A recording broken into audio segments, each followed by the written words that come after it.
This broadcast of the DDBBL on PTV Channel O and Power FM special events is brought to you by HM Mechanical in association with Ada Care, Smart Move Conveyancing and Live Wired Electrical. Thanks, mate. Are we on now? I'm on now.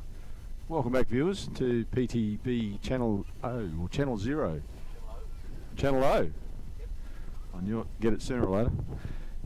To the DDBBL Grand Final for season 2022. We've got, obviously, the games commenced play. We've win the first over. Grammar Blazers are bowling against the Valley Raptors. We've got Paul Drahim bowling from the southern end. And in the commentary box, I've got none other than little bro, Justy. How you doing? Yeah, good, mate. Good to be here. Walked the dogs, feeling fit. Got the dogs out. Yeah, did a bit of a run around the boundary there before. Found the wet patch here on the western side. And that's it. There's a few of them out last night, I tell you. First over. What have we just got? Justy, I might just give you a heads up because I'm not as good as Remo. You might have to look at the My Cricket app while we're going here for a bit of update scoring. Oh, yep. Just to keep me on track. Remo's already been tinkering with the keyboard and obviously written a little message at the bottom right hand corner. So obviously in the semi-final the Hip Pocket Rockets went down to the Grammar Blazers. Pretty good batting display by Grammar Blazers, but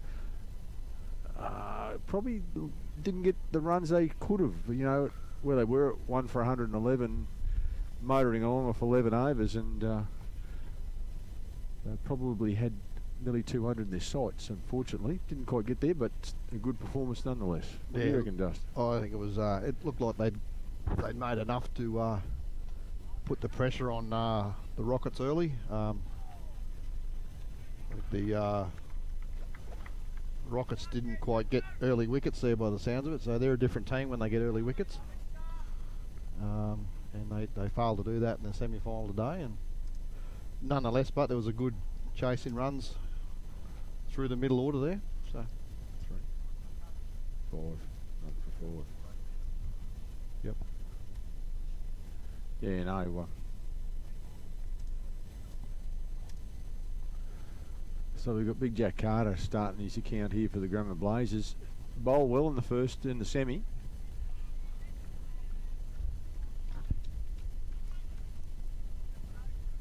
Yes, he did. I thought he hit a good length. He's rewarded with a couple of wickets too, I believe. Yeah, he's an honest cricketer. Like, he just runs in hard.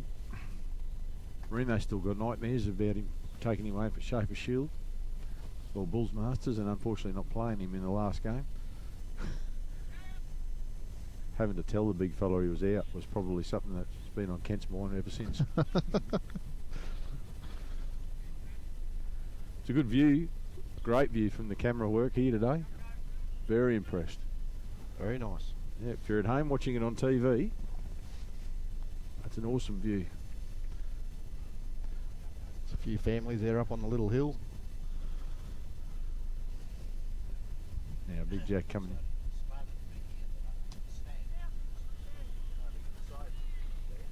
So there's a nice shot. That was just clipped off your toes here, straight through square leg. Right into Chris Glass's hitting zone, that is. Yep, Glassy just likes him there, doesn't he?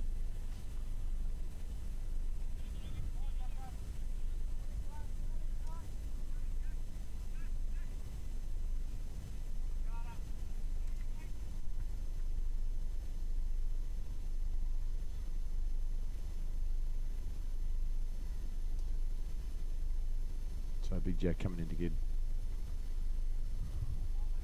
wide delivery. Umpire Barton getting into the game.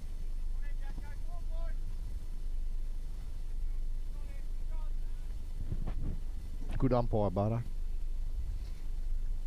One of the best to be produced by Toowoomba. Yeah, he's pretty calm, isn't he? Very calm. Very good at what he does, I'd say, Barto. Good cricketer, Barto. Yes, he was a very good cricketer. Never had much of a backswing in when he batted. So Honest bat. So we got this is nearly the second over gone, isn't it? Yep. So I'll just check the score. Get through this last delivery. Shot. Short. It's a good shot from Chris Glass. Great shot. Up on his toes. It's the end of the over. That is the end of the over. So there's 2 overs. None for 17. That's a good start. See, Glassy getting into it straight away. Jack will be disappointed with that. He was just a bit wayward that over, wasn't he?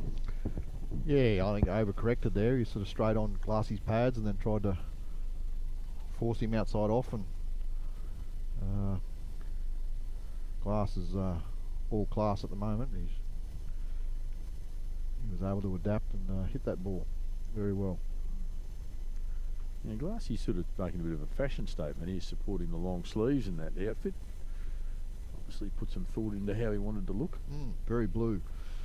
Yeah, he looks like a Smurf, doesn't he? Smurf with the blue maroon helmet. Righto, Paul Drahim on again. Oh, no ball from the spinner. That's pretty costly. That's a lovely shot. So not only do we get the boundary, he gets another look at him. Overstepped the mark. Not often you see that from the slow bowlers, is it? No, that's going to be costly. Let's see what he does here. Yeah, now Shane Walker, we only give him a step ladder when he gives that signal, just so we can see him.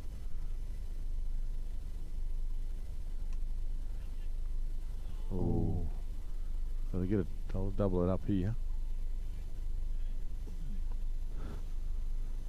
So not as costly as it could have been. Smart move, conveyancing replay shows the ball going to hand, taking a bit of pace off it.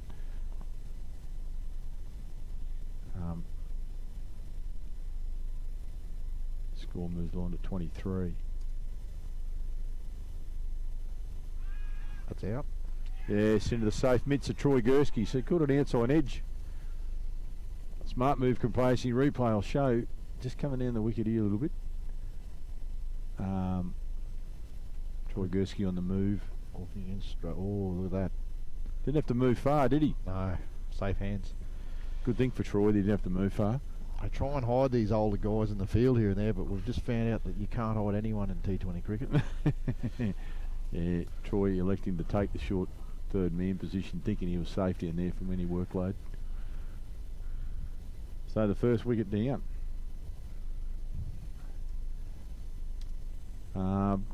Still got the score on, doesn't it? Yeah, just trying to keep this updated. Yeah, I've got to keep going out and coming back in. It's a bit of a steady old process here at the moment. So yeah, none for. Oh no, there'd be 1 for 24.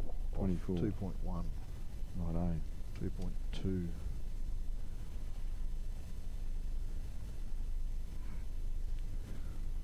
Yeah. So new batsman. Just trying to. I'll just reset this and see if we can get him up. I can't recognise him under that helmet. No. It's B. Zishki. Is that how Brock you pronounce it? Zishki. Brock Zishki. This guy's Oh an no, hang exalt. on. He was just out, so it still hasn't updated here. Okay. No. It's, Well, that's a good wicket there for Grammar, because Brock Zishki can really hit a cricket ball. Down at Lockyer, he had a great innings.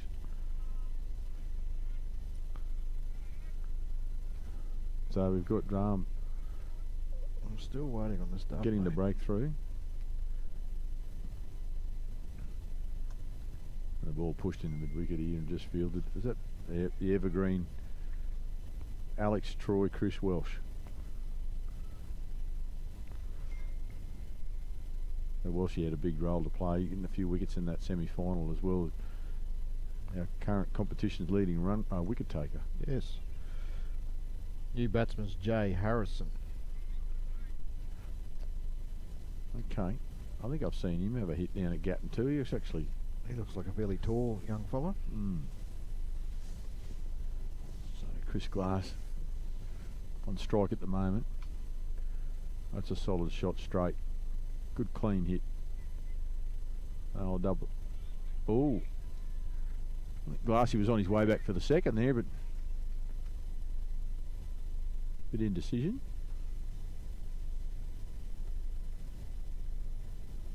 So at the end of the over, have you got 25?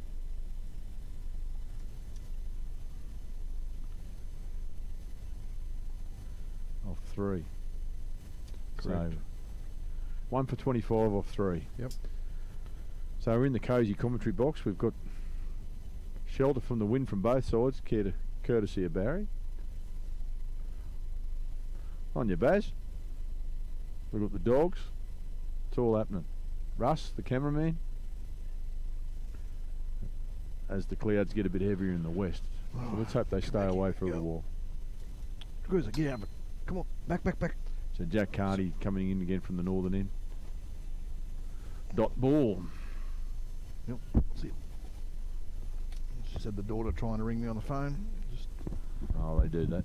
make it. Can't talk. Yeah. Big Jack there. Dot ball. It's not a bad start. So on that 8.5, bits over 8 and over. Yeah, good start. And a firm shake of the head from Bardo as the appeal went up for LB. Smart move conveyancing replay. I'll show this. Gursky obviously quite chatty there at short third man. Oh, flush on the front pad. Yep. Bardo obviously deeming is going down leg side. Got to be pretty plump for Bardo to give you up.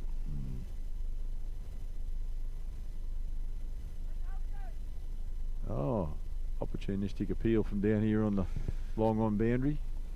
Young Paul.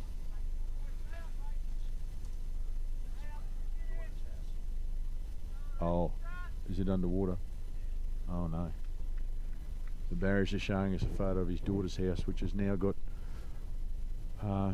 shoreline or creek line frontage.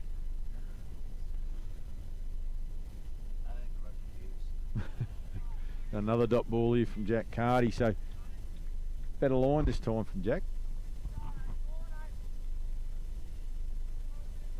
So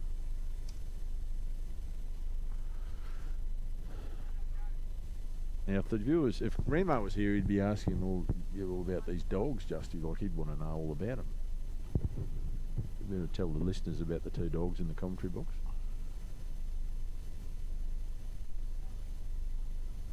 Glasses work then. Last, isn't it? Yeah, run it down to third man. What's that, 2? Score moves along to 27. Yep. Yeah, I've got the two little family pets in the tent here. Big cruiser, big bull mastiff, bull Arab cross. Been part of the family for 5.5 years, and little Millie, a little American Staffy purebred, been part of the family for 2 and a bit years. It's a nice shot from Glass down the mid-on.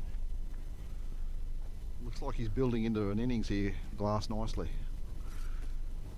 Yeah, he's going about his work, as you'd expect from Cameron Glass, or Chris Glass I should say, Cameron his brother. He opened a few eyes in the BPL at the start of the season for the Marlins, I believe. Yeah, okay. It went all right down there for that. Yeah. Yeah, he's got a couple of 30s and A wide delivery. So I've got the score on 27, mate.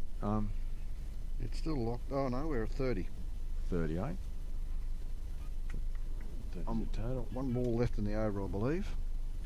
Yeah, so obviously the fourth over here.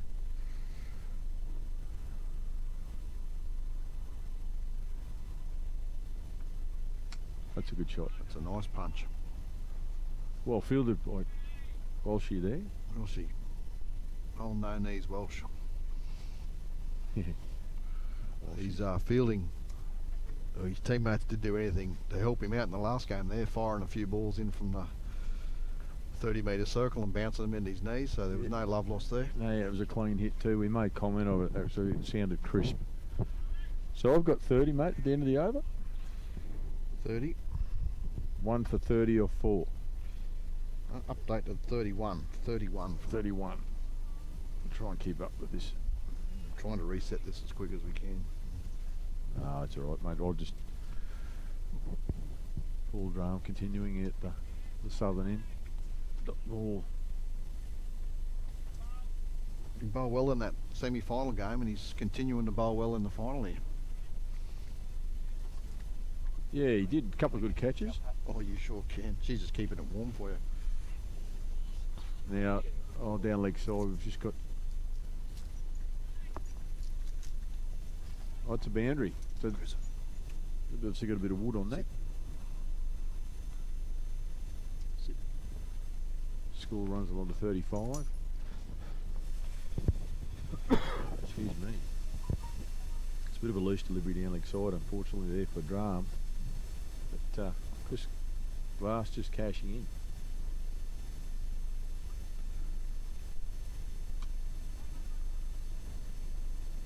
Oh no.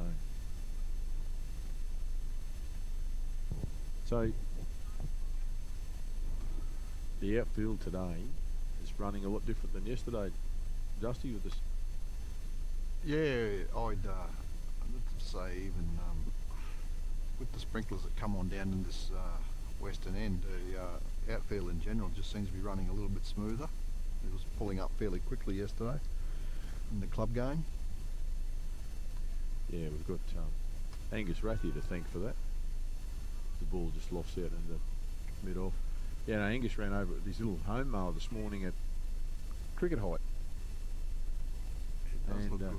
Makes a difference. Another run. This time to Harrison. And the score moves along to 37 off 5. That's right. Just seeing if the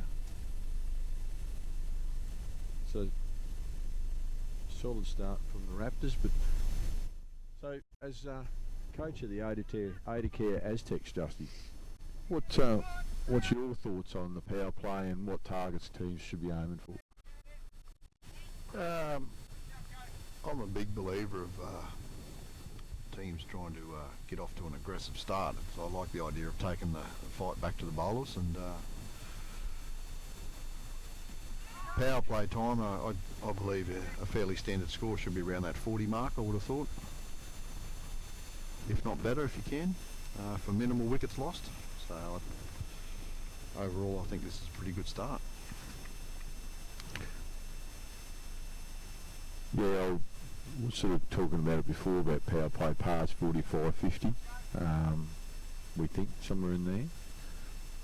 Just depending on who's batting, I suppose, the style of batsman. But you just got to get off to a good start, haven't you? Like you're saying. For sure. It's because there's no lot of room for error in 2020 cricket, is it? The game's all over before you know it. Yeah, you lose a couple of wickets early, puts pressure naturally on the middle order, and they come out of it, if you're a bit slow, they come out of it with pressure on them, thinking they've got to score quickly, and can always backfire and leave your tail end exposed. Oh, the confidence she had close. Chris did look like the smart move conveying some replay. I'll show you. Chris looking like he is actually hitting across the ball. Looks like he walked across on this one, I reckon. Yeah, like a pretty optimistic appearance. No, was it him on the back leg? I think back leg, that's right. So maybe a bit lucky. Very close. Bardo living up to, he have to be pretty well plumbed by the looks of that. Yes. Oh no, Chris obviously looking to this leg side part of the ground, which we know he likes, but yeah, for sure. This is an area he's keen to hit to. Usually most balls into Glassy's body or anywhere around the stumps, he is powerful. So Jack must only have about one delivery left in the over. Phone's going to sleep again. Let's get back into here and see what's going on. Oh, is it just through the mid-wicket area, but just a single? That's for Harrison. Alright, there's obviously still a little bit to go. Bardo's not giving his cap back, so. Yep, 42. One ball left. And that'll be one ball remaining of the 6. Oh, that's gone. That's clean. That's big. So smart move conveyancing replay will show a decent hit here, Chris Glass. Look at that. Straight into where he likes it. See, that's exactly what he did in the BPL this year. They bowled outside off stump to him. He played and missed it quite a few. They brought their line back straight, and he punished some of the top line bowlers in Brisbane club cricket. The 6 overs gone. We've got 48 on the board. Correct. So once again, power play. Yeah, nearly 50. That's solid. That's a really good platform for the Raptors at the moment. Yeah, there's a reasonable amount of hitting power here with the Raptors to come. Obviously, we've got Dan Pollock to come. Yep. And is that the sound of a shower of rain? Oh. I don't believe Jack Bridges has just taken a one-handed. It was over his head, but he made ground there. It looked like he was still coming up short, but that was a terrific take in the end. I was blinded by our cameraman. I could not see that. I'll have to watch the TV. We'll have to, Baz, can we got the smart move conveyancing replay on that? No, you're right. Well, unfortunately, we can't see it again, but just didn't clear the field. So it's the second wicket falls. That's definitely not what the Raptors wanted there. They were really starting to move along, so this will be a fairly integral part of the game, this next couple of overs. Who have we got coming in here?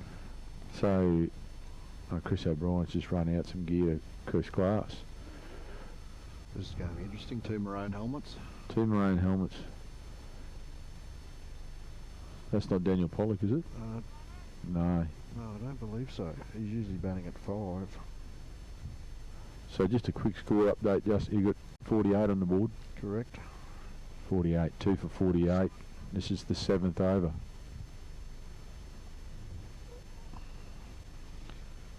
I'm still trying to reset this and see who As misty rain starts to fall, unfortunately, that's not what we want to see or hear. No. And this is the neither do the cricketers, given the fact that it's going to. We don't want to see a rain shortened grand final if possible. No.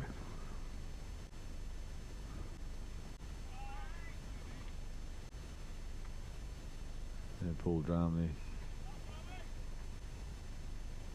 Another dot ball. Oh, Nick Budden. Okay, Nick. Oh. Just looked a little bit awkward there. Smart move conveyancing replay will show just Nick getting a little bit caught on the front pad. Yeah, He just looked quite picked the line up of that, I reckon. yeah, it sort of. Oh yeah, look at that. He planted the foot. I think he just found himself in the wrong line, and the spike's caught in the pitch a bit. He couldn't shuffle across.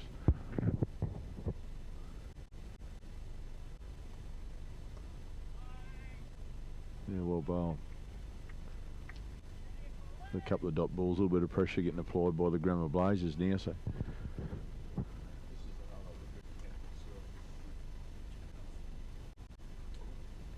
And we've had a technical failure. So Nick just another dot ball. So the end of the over from Paul Drum. Oh, just get Looking blocked out. I believe they're still at 48. There's no runs scored off that last ball. no. Now we had 3 dot balls there in succession. So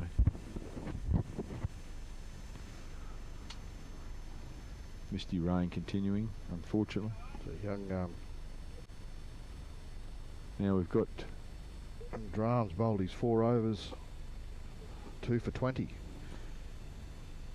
So is that the 7th over? Gone? 7 overs gone. 7 overs. So he's another young Toowoomba lass that's gone to play for Norse in Brisbane. 7 overs, 2 for 48. Correct. Yeah, Toowoomba obviously continuing to supply the cricketers, or a percentage of cricketers in the Brisbane first grade comp. For sure. Or grade cricket in general. Alex Walsh on the bowl.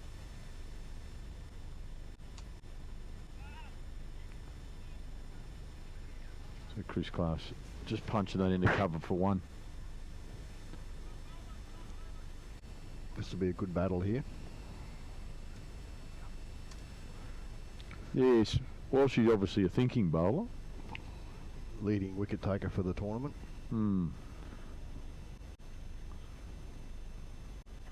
He's got a few variations. So we've got Nick Budden on strike here now. He's proven again that these wily old blokes have got something to give back to this game. Oh, straight to, speaking of wily old blokes, there's Muppet Radar, Matty Dennis. Is he on the field? Yeah, just fielding there at point. So, another dot ball. Once again, Matty Dennis in the field. As battery, Barry dips into his battery box yet again. It's a good thing you got a few spares there, Barry.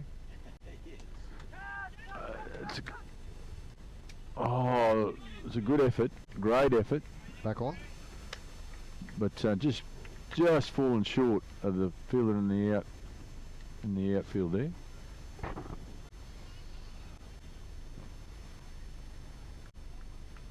So good effort. It was one of those 50-50 chances.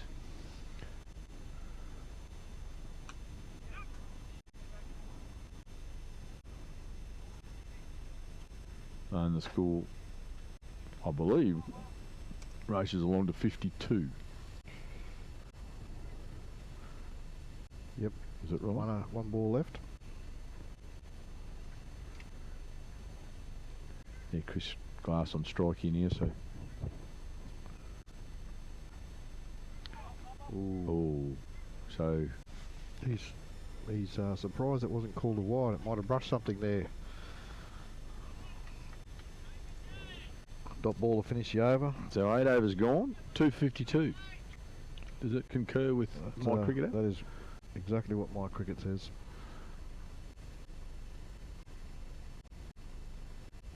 So we concur, my cricket's correct at the moment, unless otherwise told.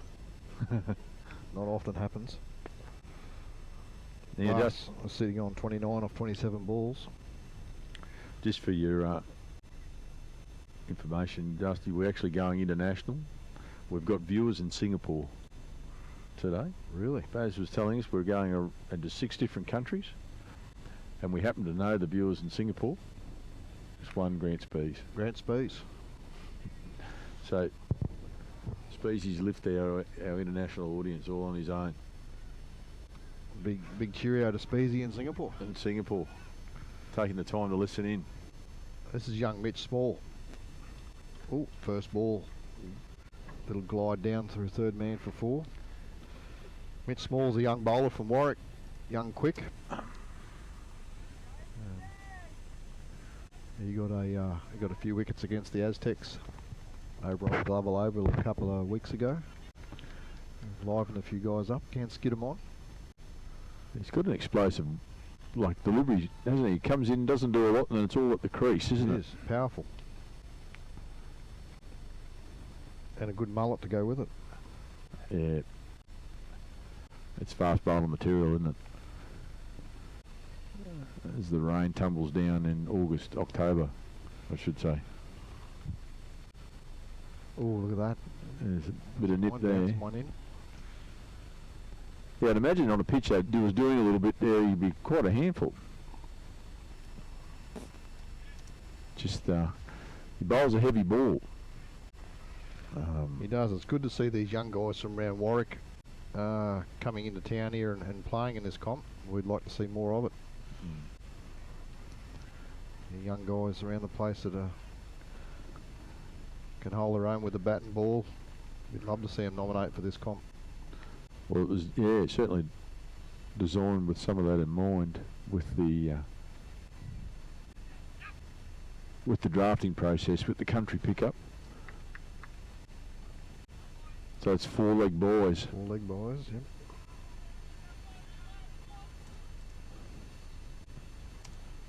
So I'll do a check at the end of the over, but we said that's down in the swamp country.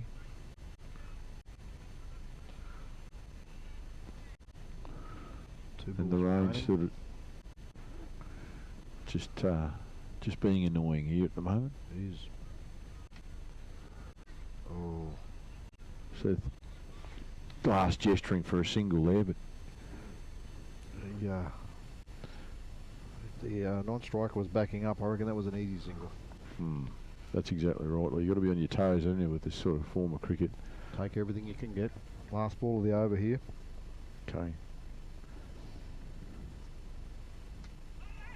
Oh, the single's on this time. Yeah, I think Gus gave him a message. Or did he wanted that? That was well run. So, just a score update, I've got 62. 62.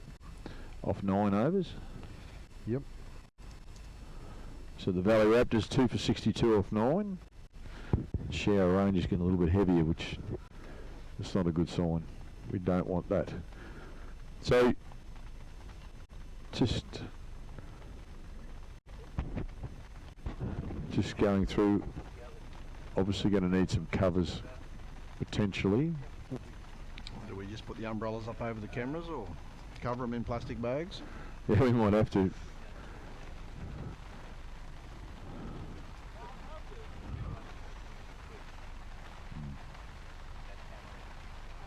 So, yeah, you can see the raindrops there in the view, getting a little bit heavier. I said, Bart, having a look around. Just wonder if we've got some jostling for position with these covers. Just can't. Let's see, we've got Welshie continue to bowl. Glass on strike. Just nudging it into the... Possible 2 here.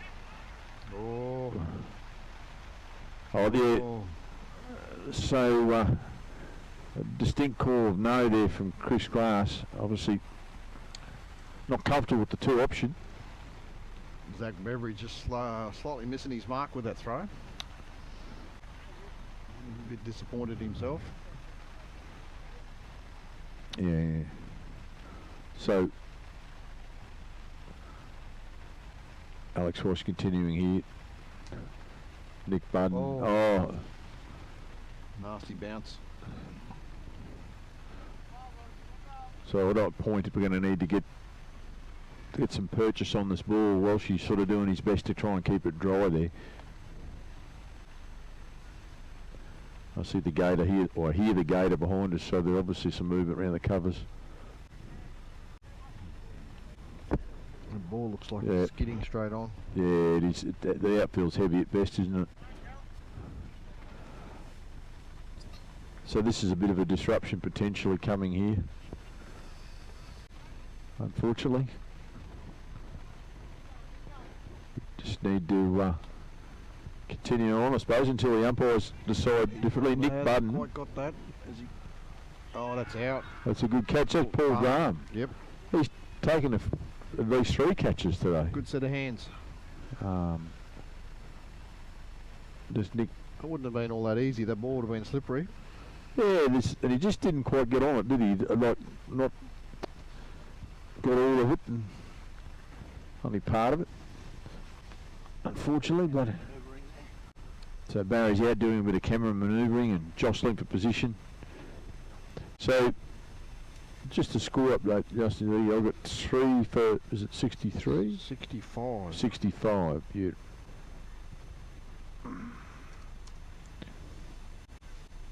And this is the 10th over. On we go.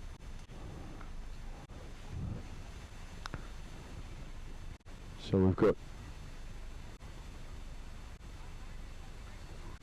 So 3 for 65. Yep.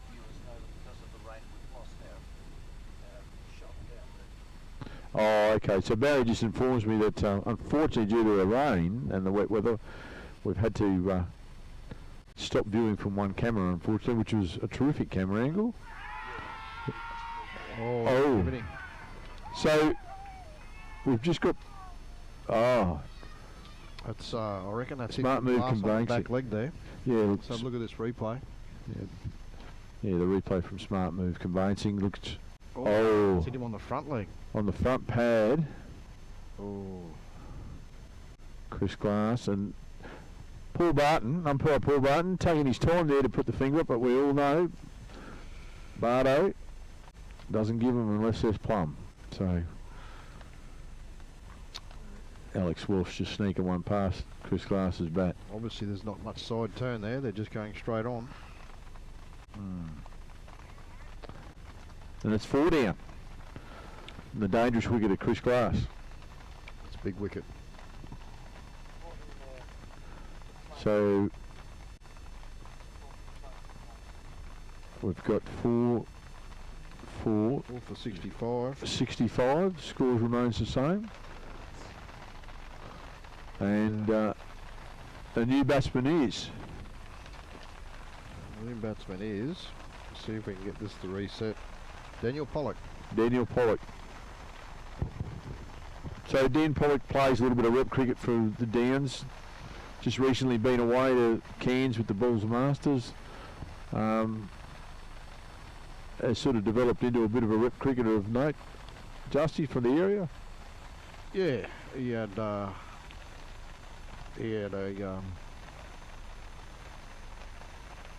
sit down to long on. As the rain gets a bit heavier here. He had a good tournament up at Cairns.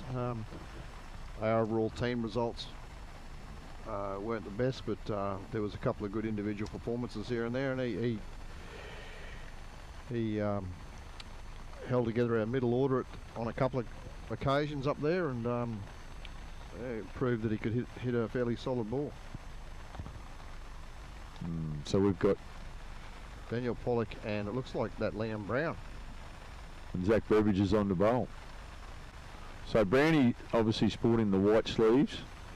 Very distinguished sleeve wearer Brownie. He usually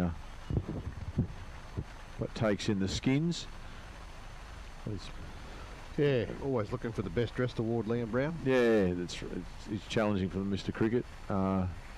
Zach Beveridge just bowling him into the pitch, just allowing that water on the surface of the wicket just to skid it on a bit. So it's going to make batting a little bit different now, a little bit more difficult, but certainly going to make fielding challenging as well.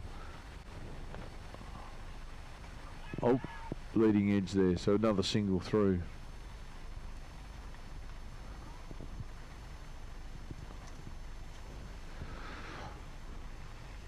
Which brings, well, Liam Brown's on strike. Let's see. Brownie pulls one round to square leg just for the single. He's taking it a bit easy there, Brownie. He's rather casual through that shot. Had to hurry it up in the end. Yeah, just forgot that he had to get down the other end before the ball got back.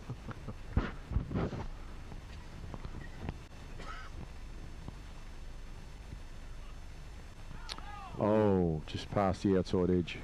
Yep, no spin there. That's obviously gone straight on. So score update, 4 for 68. Is that correct? I believe so. Off 11? Off 11. The Valley Raptors 4 for 68. So off after getting out for a flying start in the power play, things have certainly steadied up for the Raptors. And Blazers have definitely tightened it up over the last 3 or 4 overs. Big turnaround. Usually a couple of wickets usually does that, and that's what's happened. Yeah, certainly. Look, there's been some good bowling here, just wrestling the game back from where you'd say the Raptors were in front, but now it's very even Stevens. Clearly there's going to be an effect on the game with water on the surface here now, particularly in the pitch.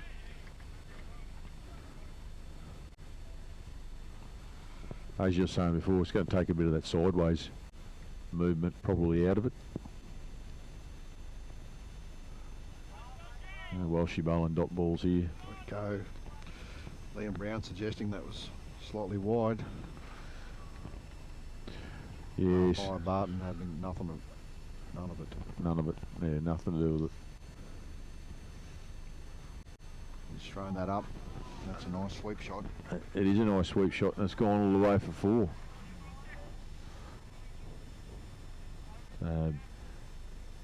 Welshie's probably having his challenges gripping the ball as well there, given the circumstances. So I got 72 total. Liam Brown on strike. Alex Wesh bowling. Oh, he's bowled him. That is bowled him. That has just gone through everything. Smart move, conveyancing repo. Show this is a handy delivery. Taking guard here. It's coming down.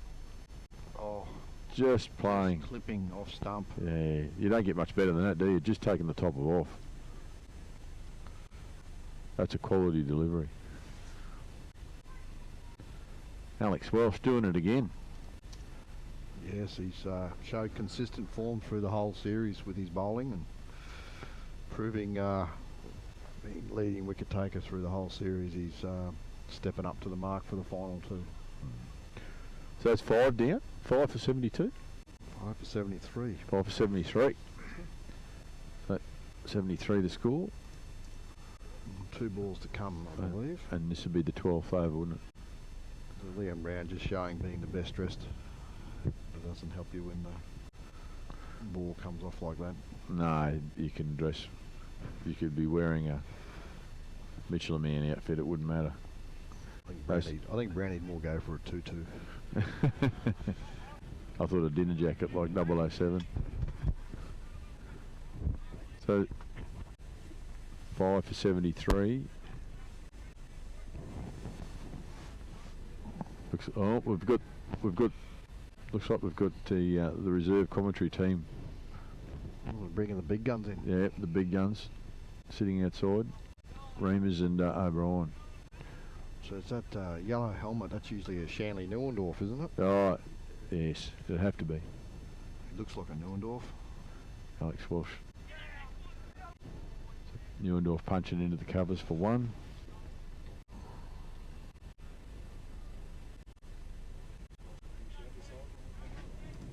Really? Looks like we're going to get subbed in by the A team.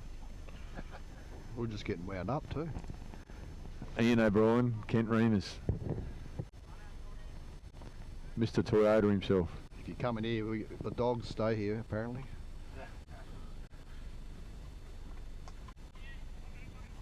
So Daniel Pollock just punching that into mid-wicket for the single. So the play has been able to continue through the shower and the rain has abated for the moment. 12 overs. 5 for 75, I believe. 12 overs, 5 for 75. So,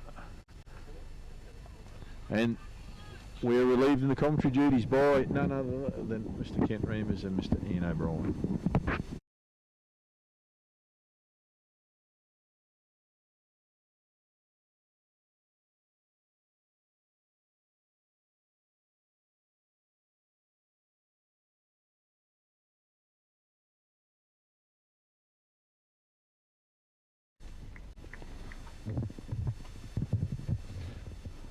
Afternoon, everyone. Valley Raptors 5 for 75 after 12 overs. Grammar Blazers well on top. The Blazers bowlers have been, particularly their spinners, have been very strong for them. Joining me in the commentary box is Ian O'Brien. Welcome, sir. G'day, Ken. How you going? How you going? Not well? Just press the top. Ian O'Brien, welcome to the box. Yeah, thank you, Ken. Good to be here. Good to be here. Interesting afternoon of cricket. The little bit of rain round, a couple of spinners on. Couple of showers around. Yeah. The radar says nothing much till a bit later, hopefully. Yep. Um, And the Blazers got Zach on, Zach Beveridge. So. Zachary Singles Beveridge. That's our boy. So obviously the pitch responding to a bit of moisture. It's sort of skidding on a little bit, not spinning as much. Yep. And some pretty smart bowling from Grammar's bowlers, isn't it, to just keep it flat. Yep, just a bit short of a length. Shanley Nindoff in the yellow helmet, so... Big Shan, time to shine. Yep. And is that Liam out there? No. No, it's Daniel Pollock at the far end. That's right. Smart move conveyancing replay, Ian. Yes.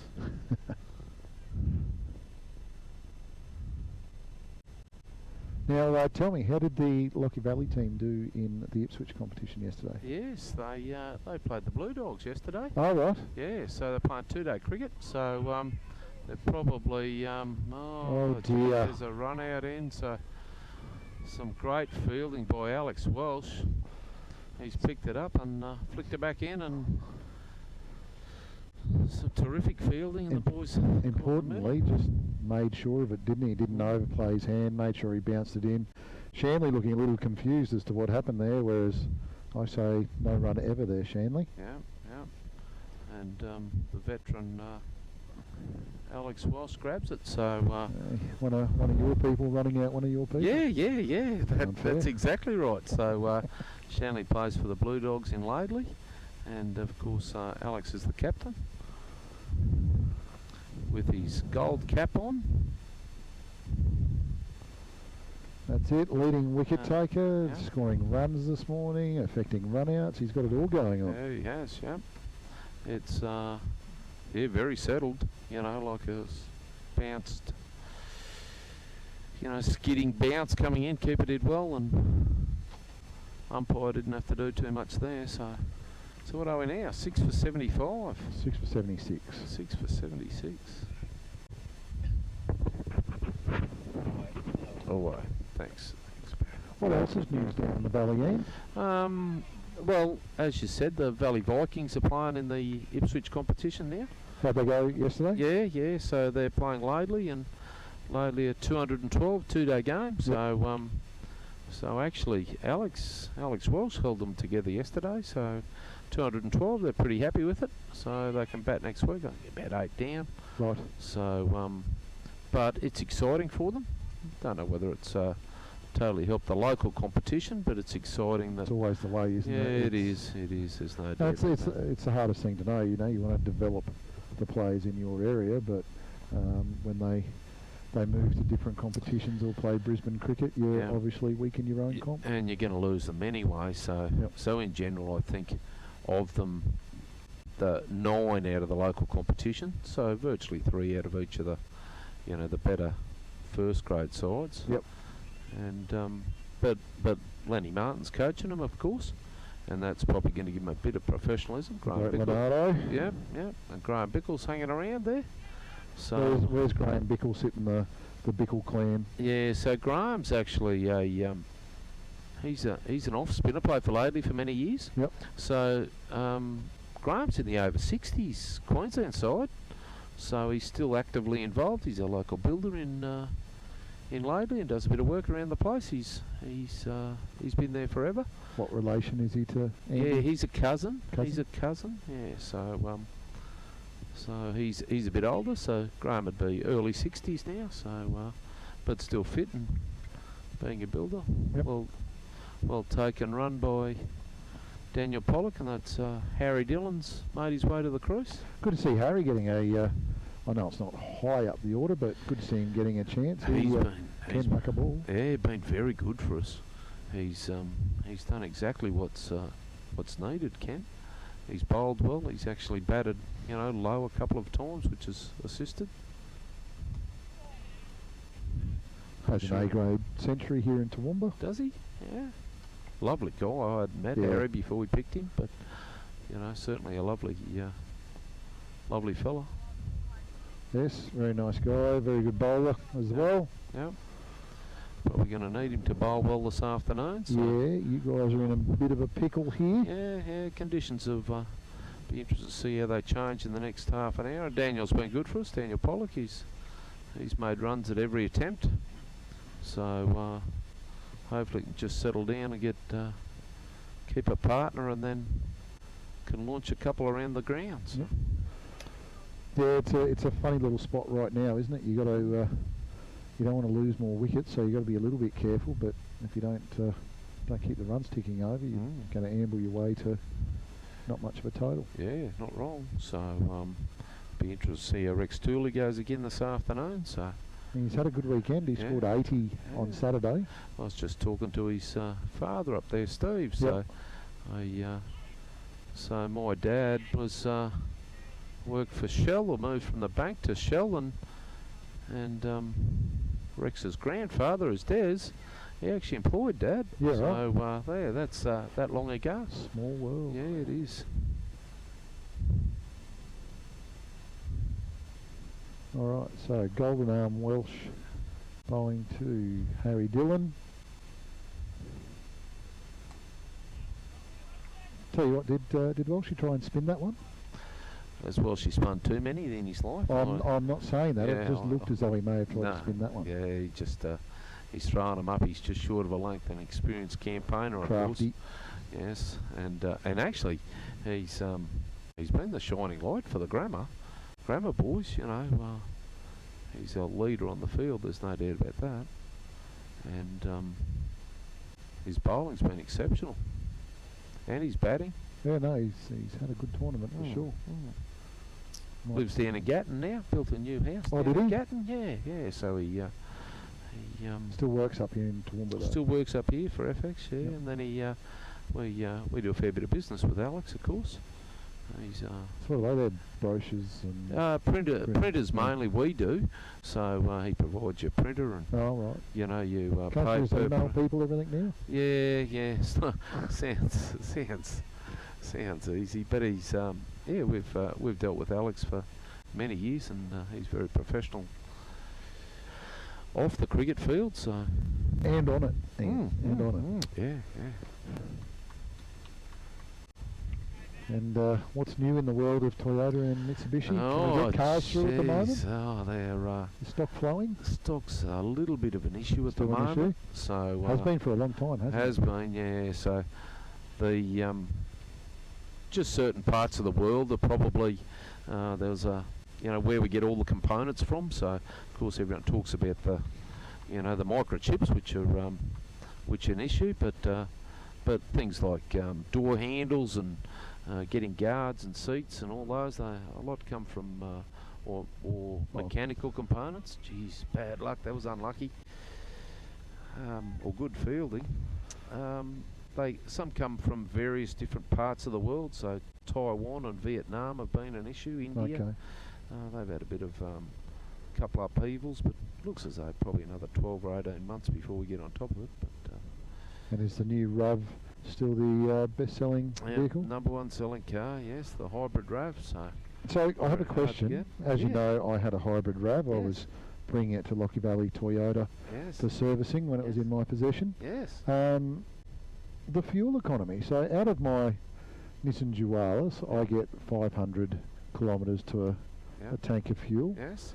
And out of the RAV, I reckon I might have got 100 to 150 k's more. Yep, that'd be right. Is that all? Normally depends on how you drive, Kent. So Oh, I'm very conservative. remember, fuel economy is controlled by the accelerator. Just thought I'd say that. So I always say if people want to nurse them, they can save about 35% in Okay. fuel. If they don't want to, they'll save about 20%. And of course, fuel's very Fuel's an Yeah. investment these days, isn't it's it? going up by the day. That's a beautiful shot by Daniel. Has he Oh, I got don't enough think on it? so. He's caught down there on the long on boundary. Smart move, conveyancing replay in. We'll look at Daniel here. Just didn't really get enough into it. Yeah, didn't get enough on it, did he? I don't think he tried to hit it hard enough, to Yeah. be honest. It's either try and hit it over or Yeah. get it down. He did neither. Yeah, and well None short on. of the boundary. Another one catch down perish. there. Must have dipped on him late. So 7 for 85 for the Raptors. 7 for 85. That's probably not the best position. So Are you still umpiring cricket down there, or you just do the odd celebrity appearance? Yeah, just a celebrity appearance. I decided end of last year I'd slow up and not going to umpire as much as I did. There's no doubt about that, Kent. But I enjoy it. I enjoy it a lot. I've got plenty of things to do around the place, of course. You'd be good fun as an umpire. Yeah, well, I just talk to the boys. It's only an entertainment, your attachment to the game. So it's and a lot of the boys I've either played with or against, or had a bit of time from. So as long as you respect them, they respect you. So. And I always found the umpires that are there to facilitate a good game are the ones that seem to have the players respect. The ones that want to impact on the game are the ones that seem to upset people. Yeah, and that is right. So you got to let the bat and ball win the game. Yep. You know how it goes from there. So there's Kyle Tonkin coming on. Big Carl. He's been a revelation for the Grammar Blazers. He's had a good tournament, hasn't he? Yeah, he has. Yeah, he was a Raptor for the first 2 years. So as we talk in franchise cricket. So. Isn't franchise cricket funny? Like every time, and I would know probably more of the players than anyone just through my involvement. Yeah. Every time I've had the people who I thought would go very well and the people I thought that wouldn't, and every time I've been wrong. Yeah. Yep. Yeah. Never ever have I got it right. No, it's always a change. Kyle's open with a wide, so he's going to re-bowl that ball. So. Maybe that's his Valley Raptors loyalties there. Yeah, he might be trying to look after us. But yeah, it is. It's there's always been a surprise at every year, and I think am I correct saying that the winner this afternoon by either team would be a different winner every year of Correct. the first year live wide, DDBBL. second year hip pocket, third year either of the Raptors or the Blazers. Yes.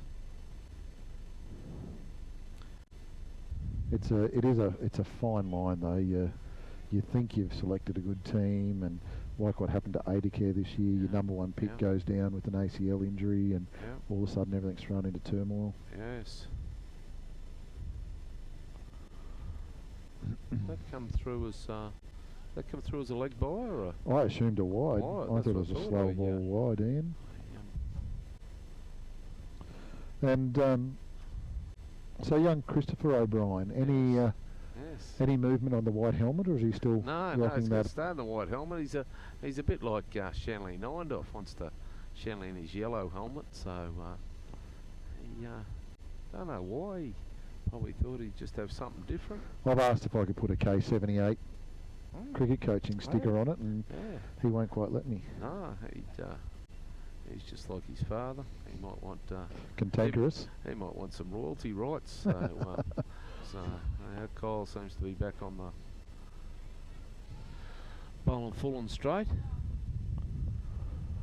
He's got that kind of action, Big Kyle, that if it goes wrong, it's really easy to send it down leg side. A bit of a sling there. So this is Sam Steinhardt. What's Sam's keeper? Tell me more. Sam's a wicket keeper, and he's a Lockyer boy. He's been good. That would should be a no, I think. Balls, yep. Umpire Walker has adjudged that. I see a free hit. And nice to see Harry Dillon on strike for the free hit. Yeah.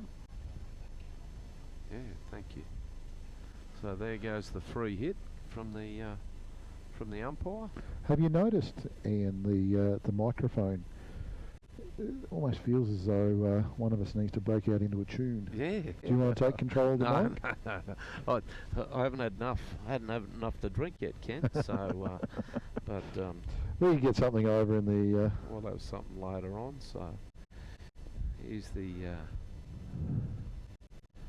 the free hit. So because there's a change in batsman, they can move the field. That correct, Ken? So correct. Kyle. Yeah, Harry's tried to flick it and it's hit the stumps. And now, in credit, going to go for a run. in credit to Harry, Yes. and that goes down as a buy. How about that? Yeah. Yep. Keepers would love that. In credit to Harry, I have said to just about all the kids that I coach, if you get a free hit, try and hit it behind square on leg, Yeah. because if you miss and they bowl straight, you'll get runs off the stumps. Yeah. This is the first time I've actually seen it come through. Or just think of it, flick the stumps and, only just clipped them and raced away for 4. It's not often I feel sorry for a wicket keeper, Yeah. but yeah, it's pretty harsh that goes down as a buy. Yeah. Oh, Cole's tried to recorrect and let one go wide. Ever since we've been saying nice things about him, he seems to have lost his way. Yeah, Cole's a lovely guy. He's a terrific fellow. I had a chat to him after his 90 odd he got here, and Just tapped a few around. yep, and he's no better person around than Cole. Here he comes again. We'll see what happens here. And Harry's Finds the he's edge. got the outside edge. Zipped it down there for a couple. So this could be a fruitful over for our Raptors. Just accumulating a good few runs out of this Yeah. over, aren't they?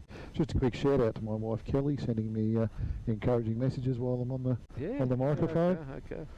Is she saying tell that other fellow to talk more or less, or? No, she loves it. She loves it when I shut up and allow you guys to do the talking. So here comes Cole. Sam's probably not the aggressive player that sits into T20 cricket. He's he'd probably bat in the top 3 and push him around. So, Yep. But he's solid. There's no doubt about that. And just in general, as you know, my opinion on the Raptors and all the cricket, and it's been a credit to all of yous involved, that the idea of getting the 200-point player or the country player or the young player to come up and be coached by all the various coaches, be captained by some captains who are certainly of a terrific standard, has been a revelation, I think, more than anything. So, Oh, thank you. Kind words. yes, here comes Zach, and just a little one out there by Harry.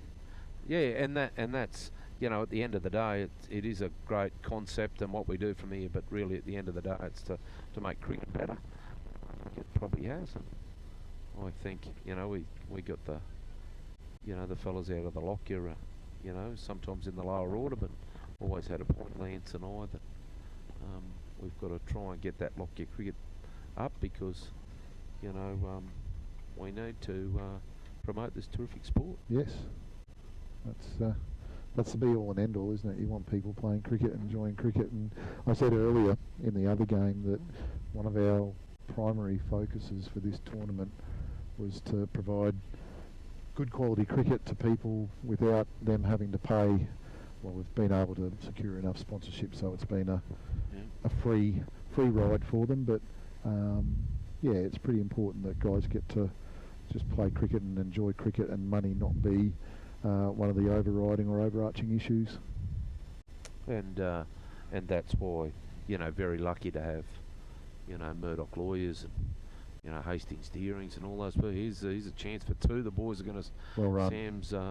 Sam's fit and Harry is, so. It's pretty important, you say he's not traditional. He's not a typical T20 cricketer the way he hits the ball, but if you can't do that, the least you can do is run well. Yeah, and offer it well. He's and in Grammer's defence, that's what they're trying to do. They're not playing. There's no cover on the leg side or no mid wicket, so they're trying to get him to play across the line.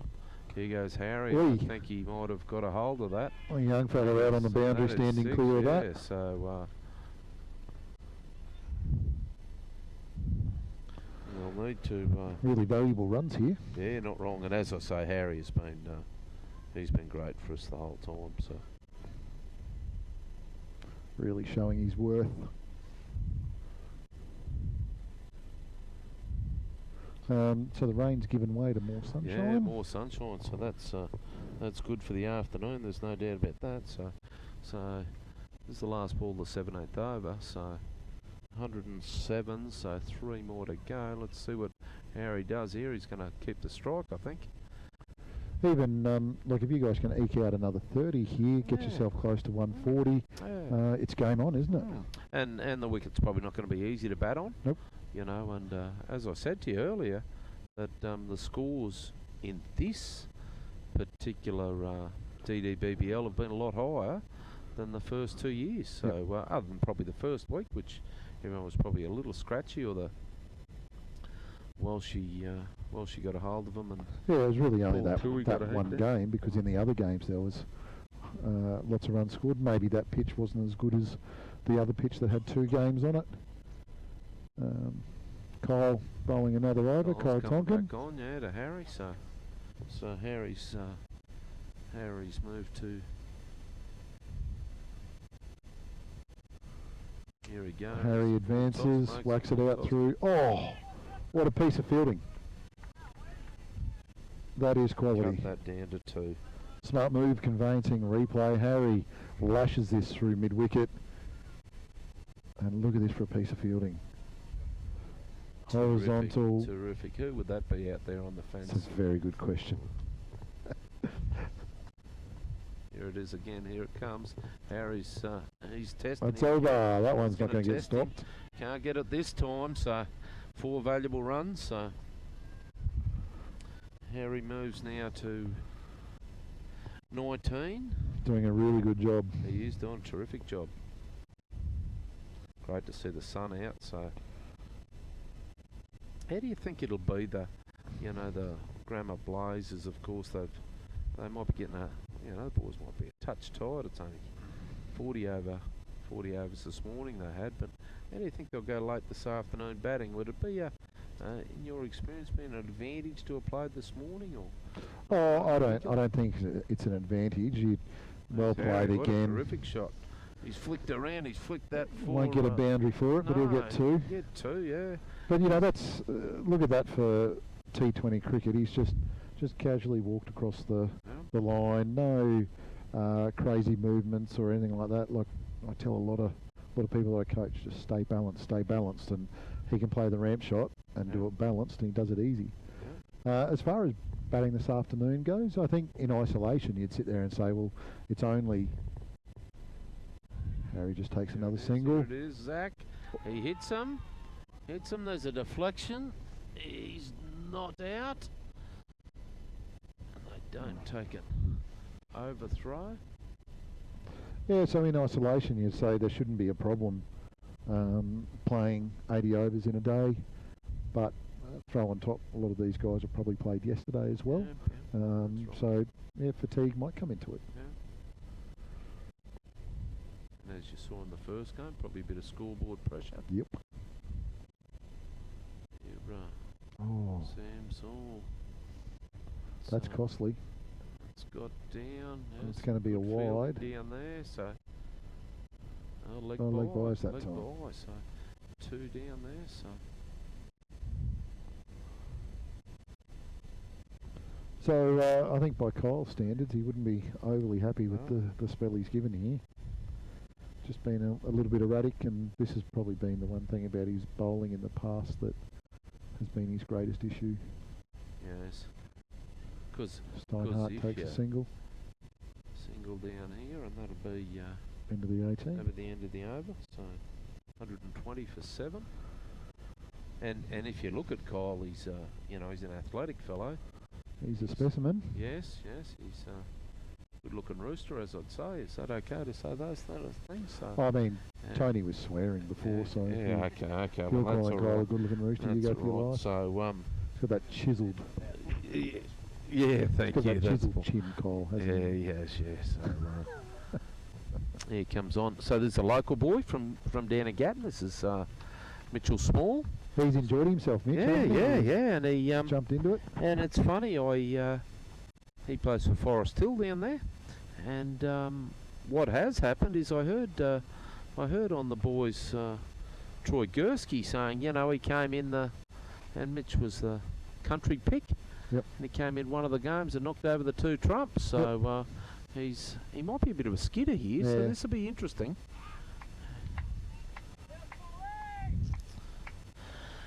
just tries to cramp him up, and Sam tried to guide it down through there. And Good crop of hair hanging off the back of the head yeah, too. no doubt. He's no worries.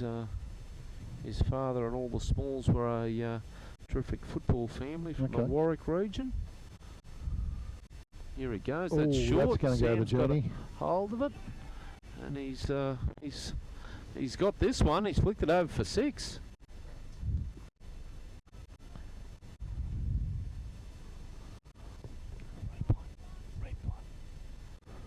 We got a smart move conveyancing replay on that one, Barry? No, no. Oh, okay. Beautiful shot. And, you know, it's good to have all the fellows around, all their partners are around, so it's always good to have them around cricket. And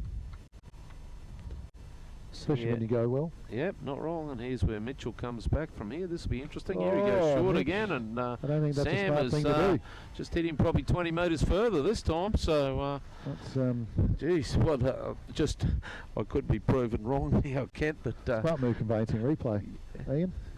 Jeez, That just one, stood inside it and travelled. wasn't as short as the other, but Sam got that straight out of the screws. So I wonder if the big fella's going to go back to the well and go short again. Yeah, well, put a little concern on Captain Zach Beveridge's face, and well, they would have been cruising along, thinking of you know, maybe finishing them off at 110, 120, and last few overs have gone for a few, and if we can sneak up to 140, that's going to put a little bit of pressure on. Yeah, that is right, and that's what we're hoping for. Small.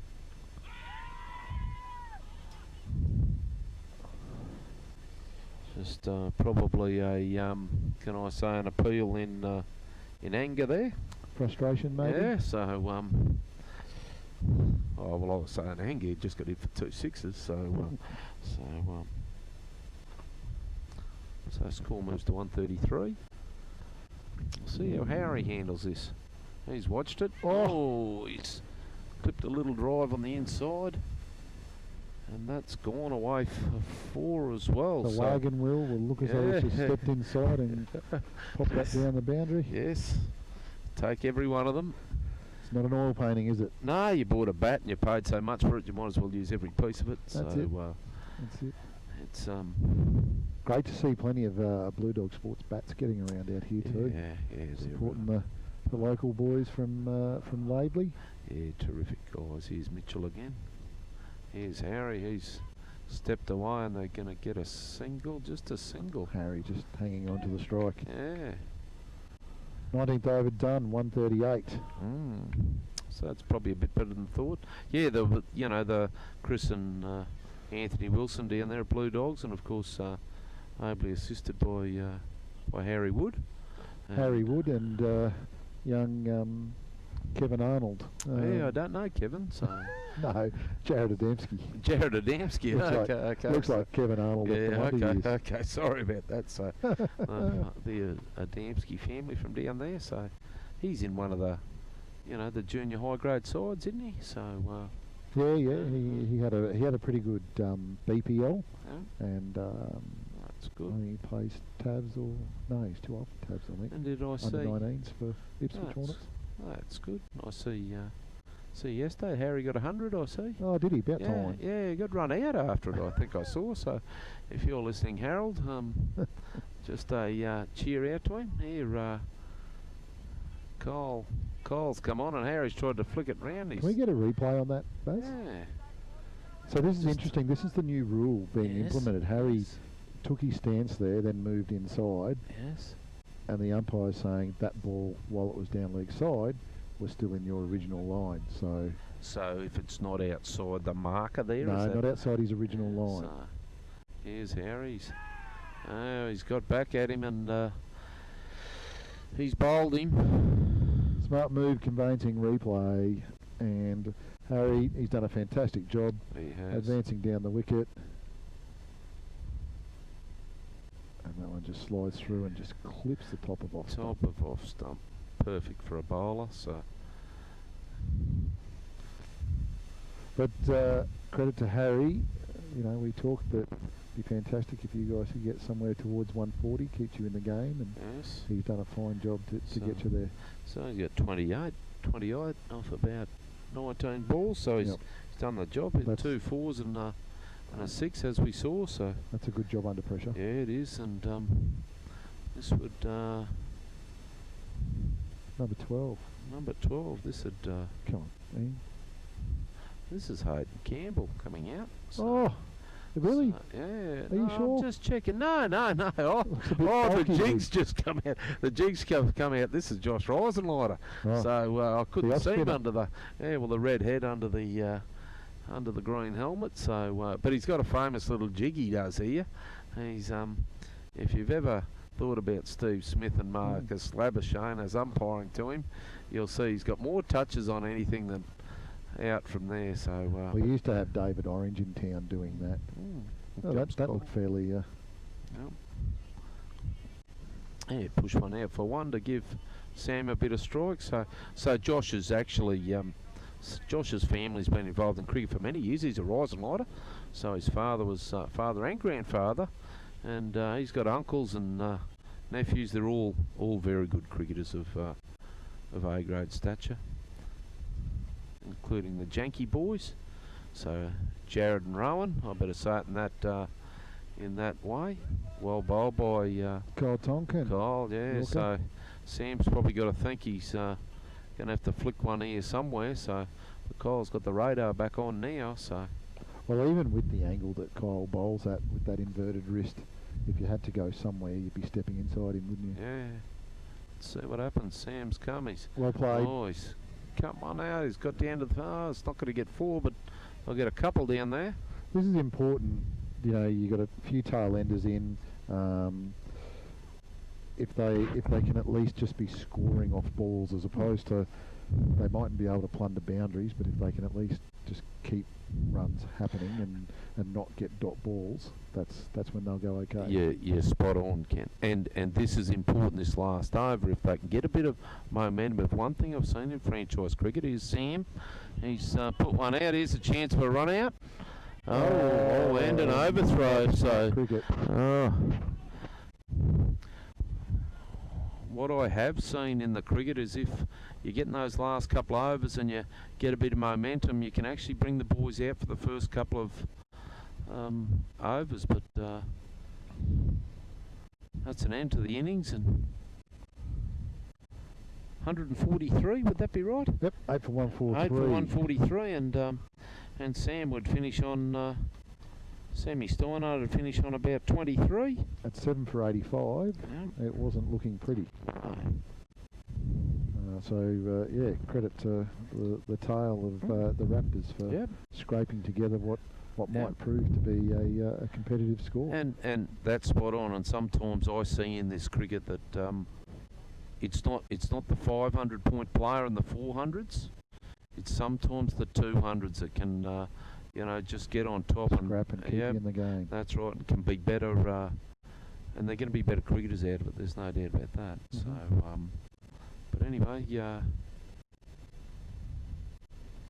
we'll see what Lenny Martin can bring to him now. So 143, 7 and over, and I just see Alex keeps his gold cap, does he? He got another 3 wickets today. Oh yeah, Does he get 2 gold caps if he gets double anyone else? why not? Yeah. Does he get a month on the houseboat with Jeff? Yeah. Well, he probably He has to move in. I could probably get a share in it, I suppose. So that'd be good. So, well, she's very diplomatic. So, well, 4 overs, 3 for 17. So he's done something right. So you boys would be the mantra here would be early wickets, wouldn't it? You've got to be able to get some wickets, put pressure on them. Yeah. And just in general, and I know no, it doesn't matter probably now, but the night we played the Grammar boys down at Carl Park, that they just didn't. You're right there, Barry. Just didn't. They fell short by about 15. Yep. And I just remember Zach and the boys just couldn't get them home at the end, when the screws were on. Yep. So it might just be an interesting afternoon this afternoon. Well, and, to be honest, Zach's had his issues with getting bogged down. So I think if he does bat at 3-4 again and they are losing wickets and he's there, it's going to apply some pressure. So yeah, probably. And even in our case, Nick Budden, Nick's probably that sheet anchor, and he probably got himself in a little hole and then thought he'd try and get himself out. But that's the way 2020 cricket comes. There's no doubt about that. And, as you said, Rex got some runs yesterday. He got some runs today, and of course, I know there'll be no doubt Lenny would be trying to think how we can put a bit of pressure on, and pressure in the field, of course. And to be honest with you, I believe that you guys will win this with fielding. If you're gonna snare it, I think it's going to take a few little pieces of brilliance. You'd expect your bowlers to do a good job, but can someone pull something off in the field? Yeah, and the boys have been great in the field the whole time.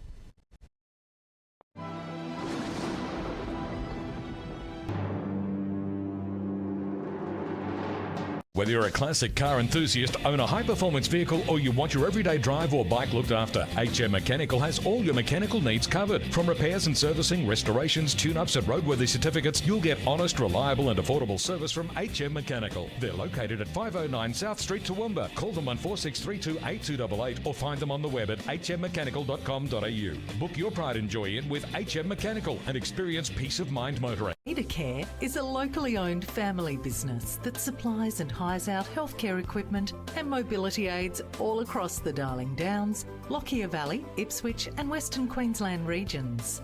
They supply to DVA, NDIS and various other government programs, as well as supply hospital and nursing home equipment. If you have specific needs, they also handle custom and specialised wheelchairs and equipment to suit individual requirements. To find out more about how they can support you, contact AdaCare via their website at www.adacare.com.au or phone 1300 133 120. Power FM is total entertainment. From the morning drive with Fiona and Jeff to the drive home with Jeff Black. On the weekends, catch the Crazy Kevin Show, Dennis Mitchell's Breakfast with the Beatles, the Semi-Pro Sports Show, and Racing Nation with James O'Shea, plus the music you grew up with. Keep your radio dial locked on Toowoomba's Power FM, celebrating 10 years. You'll find us at 88.0 on the FM dial or online at www.powerfmradio.com.au. Looking for exposure for your next event or function? Take your next community event, training seminar, sports event, official opening, function, concert or exhibition live to the world with PTV Channel O and Power FM's unique live simulcast. We can turn your next local event into a worldwide sensation for a fraction of what you would expect to pay. No matter what the event, PTV Channel O and Power FM can take your message to our audience. Invite the world to your party by phoning 0431 390 920 or email feedback@ptvchannelo.com. Live Wired Electrical was established in 2006 by Toowoomba born and raised owners Nick Payne and Grant Speece.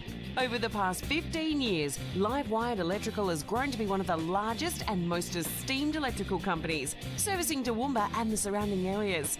Whether it's domestic, commercial or industrial works, no job is too big or too small. Live Wired Electrical and its owners place a high value in supporting our local community, its people and its businesses. For all inquiries, please contact our team on 07 4634 4944 or check out the website at livewiredelectrical.com.au. It's on again in 2022, Jacaranda Day Gumbunji. Join us for this iconic Queensland event Saturday the 5th of November from 8 a.m. to 2 p.m. Make a day of it, starting with Rob Prentice's A Moment in Time exhibition. We've got a bullock team, which is the first time we've had a complete team. There's 14 bullocks pulling a 6-tonne load, and in the background is a big Moreton Bay fig. Watch hay bale roping with Australia's greatest horseman, Mark Buttsworth, from 8 a.m.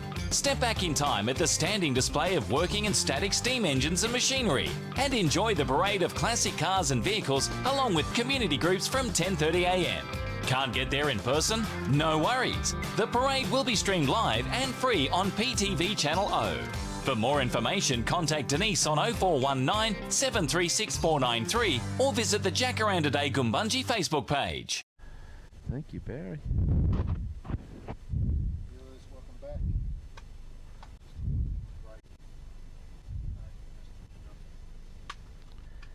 Viewers, welcome back. Just in the innings break in the grand final of DDBBL 2022. We've had the Valley Raptors bat, and it wasn't pretty, but they've scraped their way to competitive 143. Grammar Blazers are about to go in and attempt to chase that down. This is hopefully we're going to get a nice exciting game out of this, and it gets nice and close. So could be an interesting afternoon. Ian O'Brien, who's the key to your bowling endeavours out here? Well, Harry Dillon's been great for us. Yes. And so is Hayden Campbell. Yep. Probably our middle bowlers is going to be interesting. We've got one of our spinners is out. Okay, who's out? Ben O'Connell. Yeah, oh yes. Yes. Big loss. And Big Benny. Liam Gablonski actually got injured, so he didn't qualify for the final. He would have bowled his left arm tweakers as well. But Christopher O'Brien will bowl. Yep. He'll bowl his in swing, and Daniel Pollock, the captain courageous, and Shanley Neindorf will come in with a tweak somewhere. But and Josh Risenlighter will bowl he'll bowl his right arm round the wicket, I suppose. He'll bowl into the boys' leg stump. So that's what I see. But probably the fielding will be hopefully they're energetic in the field, and boys have done a good job. They're out there with of course the family rivalry out there is Russell Dennis, and of course over here on the Grammar Blazers would be his son, just throwing a few balls up. So, and that's probably what franchise cricket's all about. So, fun, isn't it? So yeah, it is good fun. Different players from different clubs, yep. and families taking each other on. It's brings a little different flavour to it all. And Russell has been great. He's been great with the boys, just and doesn't tell them too much. We all know how good he's been in his day, but he doesn't tell the boys too much. He just talks away silently to them. Talks away silently. Silently. As in sign language, or? Yeah, a little whisper here and there. So looks as though there's a bit of weather building up. That would be, that would be nice to have a Duckworth-Lewis equation thrown in on top. Oh, geez, that'd be great, wouldn't it? Luke Pollock up there scoring, he'd have every app open then to. Don't know if I can trust him. He'll have the Duckworth-Lewis Pollock system, which defaults adds 20 runs to the Valley Raptors. Yeah, well, that's right. That's right. But it certainly will be it'll be exciting. The first 4 overs or the first 6 overs is probably going to sort out what's going to go on. Us in the Raptors, if I talk as a Raptors person, we probably won a couple of wickets. Yeah, look, I think the first 6 overs are going to go a long way to deciding this. And the one bit could be the wicket. The wicket could, it's got a bit of water on it, or it's. I think it's probably just see sorted itself out recently. But I think if the Blazers can get away to a flying start, that ices the game almost immediately. Whereas if you guys can put some pressure on them straight up, that's going to at least put it in 50-50 territory. So yeah, there's no doubt about that. So out comes Alex Welsh there, and he'll come out in number 19. Is that me eyes? And Alex is 19, Rex is 14. Yes.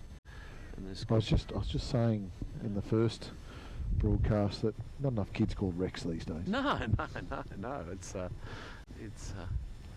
probably no. They're all different names these days, Kent. Jeez. It's It's certainly different from there, but Hayden Campbell's going to come from. Is that Hayden coming from? Yeah. No, that's Joel George Harrison, isn't it? Yeah, Joel Harrison. It is certainly. Well, she's going to take centre or centre and leg, whatever he's looking for there. So 2 men out. Do you reckon the umpires can even understand Alex and have just gone, yep, that's it? That'll do 1 or 2. You ever done that as an umpire? Yeah. I say, oh, what do you want? Yeah, that'll do. Close enough, Chief. Well, if they're not good enough, you say, oh, well, what are they taking centre or whatever they're asking for? So I must admit, taking centre was one of the better part of my batting game. Was it? Yeah. Wasn't much else to write home about, so. Here we go, round the wicket here. Oh! Now, that's where I was saying fielding's going to win this for you. Oh, that might have been a chance at a little... I think that's a miss-stumping. Yeah, it is a miss-stumping. Lost sight of it coming around there, I suppose. Little moments like little moments like that can turn games, can't they? Yeah, not wrong. There's no doubt.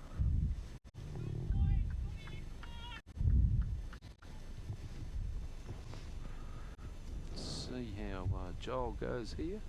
Jeez, he's good start. Yeah, he's a good start. Looks as though if I just get me little bit on there, bowling a touch outside off stump, making Alex push, and I see the offside feels pretty cramped. Yeah, that's definitely his plan. Oh, drops short and gets away with it. Got away with that, jeez. So, I know Alex is probably a little bit smarter than this, but 4-dot balls in the first over of your innings, all of a sudden certain people start second guessing themselves, and yeah, this is a great start from young George Harrison. I just knowing Alex quite well, he was the captain of our first. He won't be flustered. Season. He won't worry about that. He might be thinking about trying to bat an innings here. I think he's just happy to be in Australia in sunshine. Yeah, not wrong. Oh, there it is. Oh. There it is. Oh, that's a big start for the Raptors. Big start to get the captain. Smart move, conveyancing replay. Wow. Just turned the face too early on this. Went to the offside. It all went pear-shaped there. Yeah, so that's probably a bit of dot ball pressure there. Cuddles from Chris O'Brien. Yes. Who wouldn't want a cuddle from Chris O'Brien? Yes, not wrong, jeez. That's an interesting start to the game. So Alex, who had a little swashbuckling innings this morning. But yes, beautiful opening over. So a little bit lucky. The miss stumping hasn't cost too much at all. All right, so you've gone from scoring 143. So now you're 1 for none after the first over. So in reality, that's worth being 150. So they're needing 7.5 an over. And you've got a guy that's been struggling to hit the ball to the boundary, and Zach Beveridge coming in. So coming out, that's right. I think that little bit of pressure is on. Could be on Rex here. So Rex, who's been the star this morning, 99, is that correct, or 98? 98, I think it was. Here comes Hayden Campbell. So this could be a interesting. Give a bit of a dab out there outside off stump and give it a little miss. A little flirt. Yeah, it might have been a nervous flick.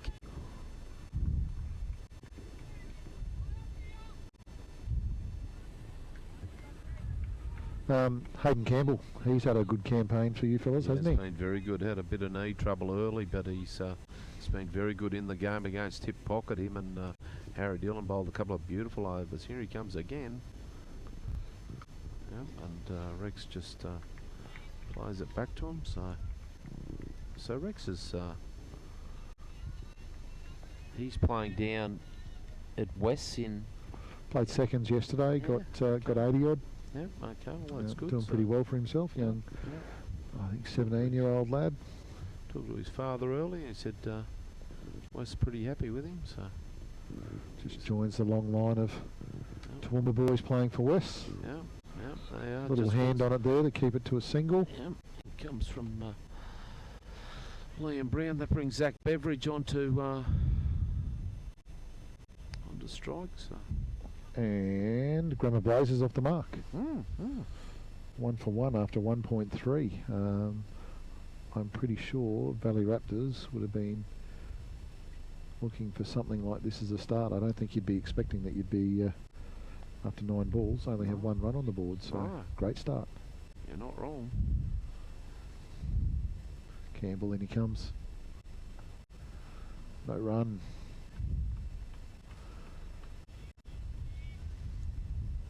And probably no real intent, any shots so far to go to the boundary. No. They've been, you know, regulation cricket shots, so there's been no force behind anything from the Grammar boys as yet. If I was a fielder for the Valley Raptors, I'd be certainly reminding the Grammar boys that dot balls build pressure, and you know we're into 11 balls and we've had 10 dot balls. This is unbelievable. Yes. Isn't it amazing? As soon as you get to a final, things change, and scoreboard pressure. I can feel the temperature dropping. Clouds are building. If these guys get themselves into a Duckworth-Lewis situation, they're going to need some runs on the board. Yeah, not wrong. So just on the Duckworth-Lewis, if that rain did come in, yes. So how would we?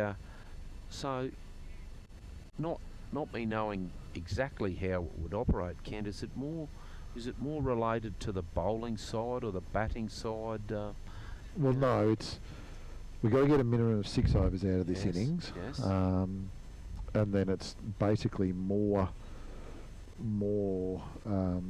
if the batting side has wickets in hand, it's going to be to their liking. Yes. It's going to be to their benefit. So you lose wickets, and obviously Duckworth-Lewis assumes there's more scoreboard pressure and adjusted accordingly. Yeah, so okay. Change of bowling. Interesting. Is this all right? Yeah, Harry's coming on, and team owner after the mighty George Harrison bowled such a good first over, 1 for none. You take him off? Well, I don't control those things, but I know you don't control it. But what's your opinion? It's certainly interesting. So they might have a bit of a theory here on. There's no doubt the boys would have a theory. They might have a theory on Rex here. So might think that Harry might come through. I'm not sure on Rex's strength. Is it to a mainly to a fast bowler? I think he likes the seamers. Yeah, so I think he likes anything that's white or red, and he just hits it, doesn't he? So, I think so. I think he likes cricket. So that's good. Harry Dillon on his way into Rex Tooley. Okay, off we go. Short, and he's got a hold of that, and that would be the maximum. Just a gentle nudge over mid-wicket. Yeah. Here we go, smart move conveyancing replay. Rex just sits back, relaxes. Realistically, not a whole lot of effort involved there. No, confident in his ability to clear the boundary. Yeah, just helped it on its way. There's a man out there too, so. I think he knows he's game well enough that if he hits it properly, it's not really going to be an issue. Let's see how Harry comes back from this, eh? Oh, well bowled, Harry.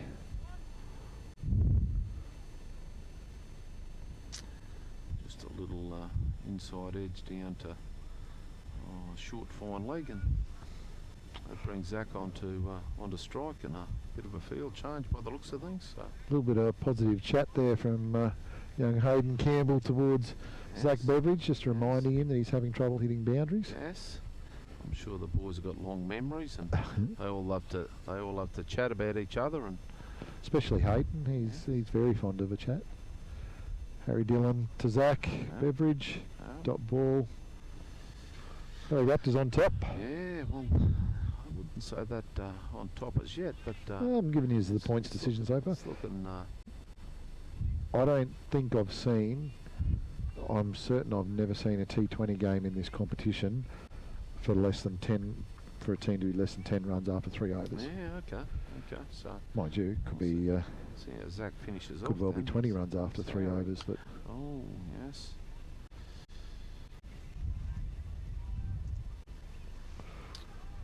1 for 8 off 2.5. So let's see if he can tidy up the over, and maybe the 6 doesn't, or the maximum doesn't feel that bad from there. So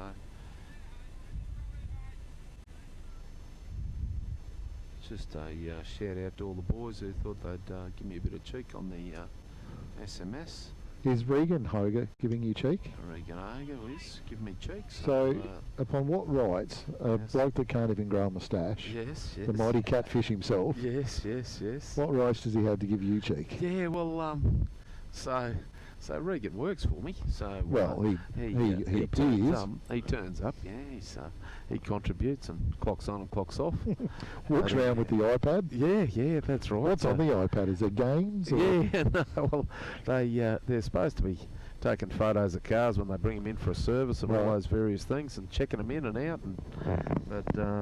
He's Regan come to us when he was young and.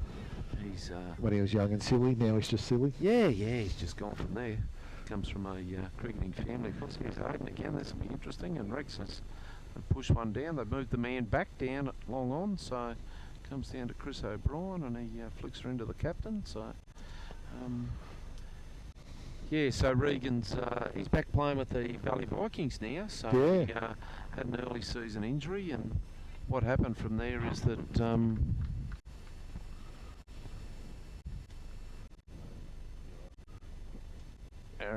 Barry's just had to adjust Ian's mic, right. So all right. Hopefully we're back on again with Ian O'Brien. Yep. Yeah.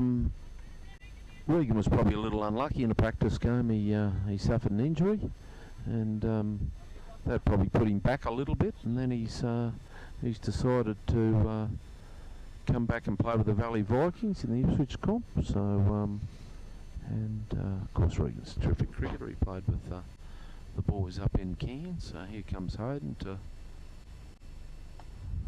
Now Zach, there's a chance. Oh, bit of pressure. So Zach sips through for one. So.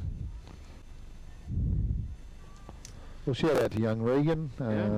I think he's definitely a person that benefited from his involvement in DDBBL. That's where he sort of the got Liberty seen. Lions. He carried them for some time there. I don't know if he carried them. They didn't. Rex. Guys, we need a replay on that. Yeah. That is a gorgeous shot. Oh, he's just grabbed that. It might even been just a touch outside off stump and just. Look at the balance. Yes, and he's got the blade open, and here it comes. Bang. Look at that. Yep. Once again, look how still he stands when he does very this. steady. Gee, I know you're. I don't look at those things as often as you do, Kent. But I spend ages telling people, make sure you balance when you hit a cricket ball. Yeah. Look how far this guy can hit a ball just by standing still. Getting his body moving in the right direction. So great to see. So he's hit 2 maximums now. So he flicks one down. It's got past Harry Dillon, and it's raced away. Geez, he's got more on that than I thought. Raced away for 4. So probably a little leg stumpy, I suppose. So. All right, I'm going to go leg cutter. You're going to go leg cutter. I reckon Hayden Campbell's going to come at a leg cutter here. He's on 2 pace on, going for 10 runs. He's going to try and come back with a leg cutter. You're the bowler amongst us. So we've got a leg injury now. Bowler. Actually, the ball come flying in, and he's got a bit of a knee injury. I reckon the ball skidded in and hit him in the knee. So that's why they give you 2s. Yeah. Well. Yeah, it might have been the leg cutter. Oh, Barry, here comes your humour from there. So it's come in. He's just steadying himself again. He's just moving around. Put some mayo on that injury there. I don't know if he'll be able to even walk off the field. Oh, geez, don't worry. And you might have to get out there. This might just test the batsman here, eh? It might be. Oh, geez, hasn't worried Rex. He's just got that, and he's blazed that away. Everything going on here. Geez. And Hayden's fell over now after that bowling, so he might, the 12th man might have to make his way out now. So, well, that's fixed the scoreboard. Pressure a touch, one for 24. That off. Yep. Off 4 overs. Yeah. So. Run rate improving up to 6 and over now. Yeah. So certainly Rex took his liking there.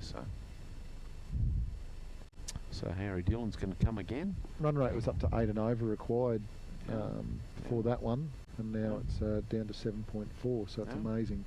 Just 1 over can make a make a difference like That's it has. right. Was it 14 or so? Come off that over. So, And yeah, it's interesting. Like we've gone pace on to Rex Tooley, whereas I'd imagine that pace off would be quite effective to him. Yeah. Here's Harry. And now all of a Zach, sudden, and Alex Zach's flicked it round, and round comes Chris Glass, and he darts that in. Round of applause for Zach Beveridge for hitting a 2.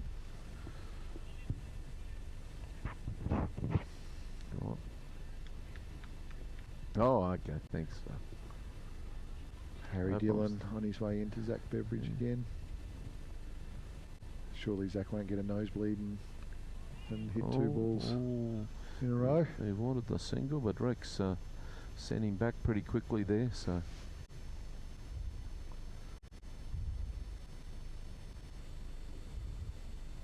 Good bowling from Harry Dillon, sporting the military style haircut with the grey sides. Yes. Yes, he didn't have to pay for the dye in the hair, so. As a fellow man that rocks the greyer hair, you'd be Yes. happy to see Harry Not supporting wrong. the brand. There he is. Oh, they've gone up for down the leg side. Smart move, conveyancing replay, Ian. Let's see here. Well, I think there's a little bit of pad in this one.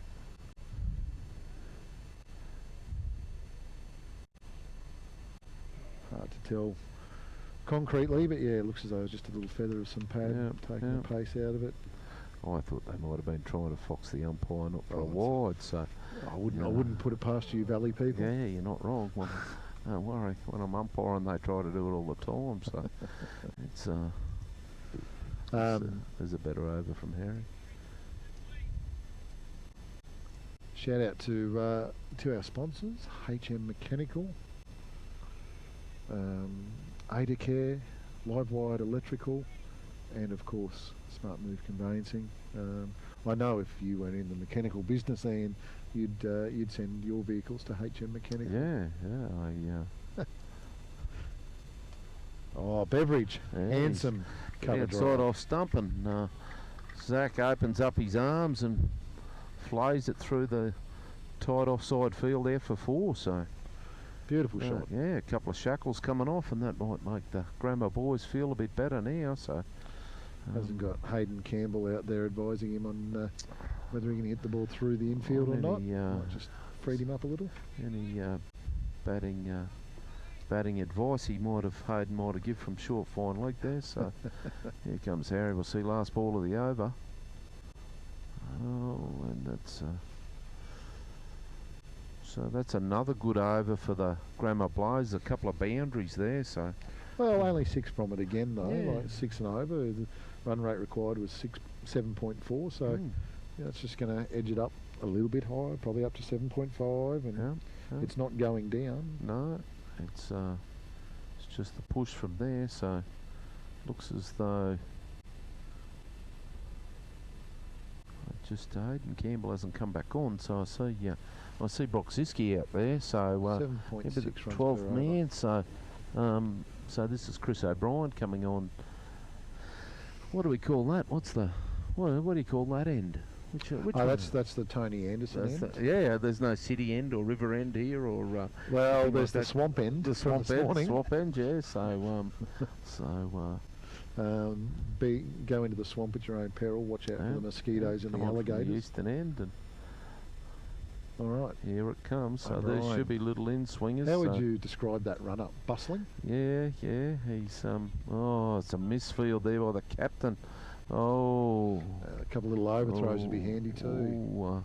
Can I just tell you, knowing the bowler quite well as I do, he'd have a bit of smoke coming out his ears, probably a bit like the dragon coming out of Shrek. So, yeah, well, the captain is quite outspoken at times too, so he's probably earned a little bit of wrath from from Chris.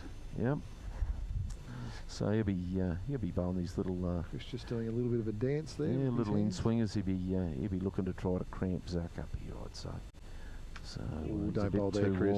Bit too wide. Bit too wide and short there. Zach just pushed it just on square and pushed it through for 4. So So he's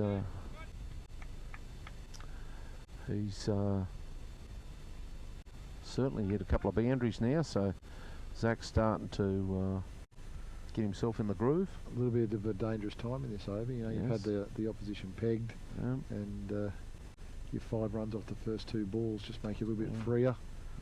Over pitches with a slower ball. Push through, so it would be another 4 runs. Yeah, some brave fielding, but just got to the boundary. So 9 runs off 3 balls.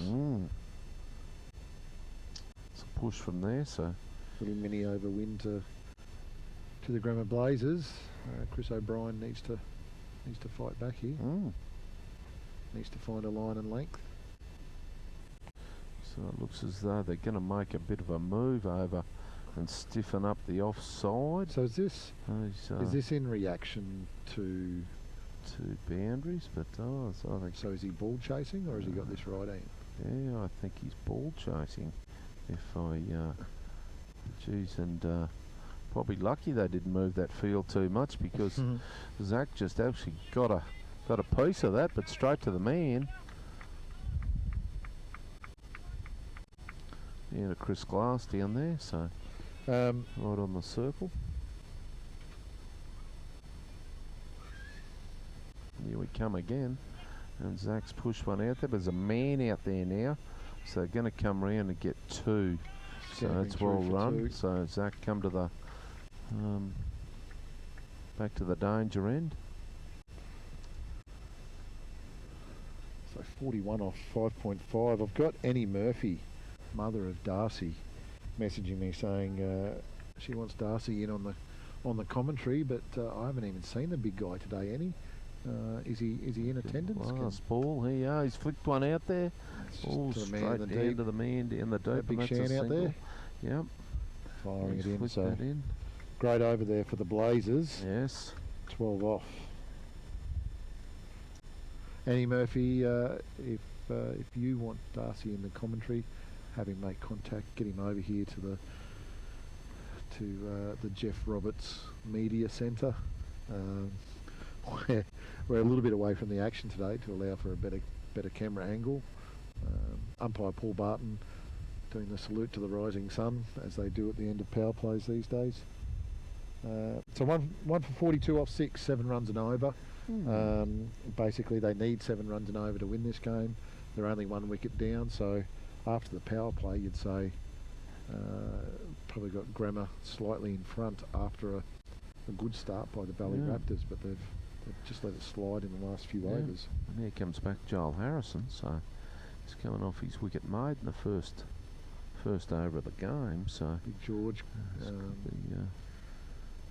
man out now, around the wicket he'll try. Well. Jeez, full Beveridge toss. They're going to think two. about 2 here, but Brock's pretty quick across the dirt, or turf, I should say. Yeah, we're not in the Lockie Valley now, mate. Yeah. Oh well. Harrison. Oh.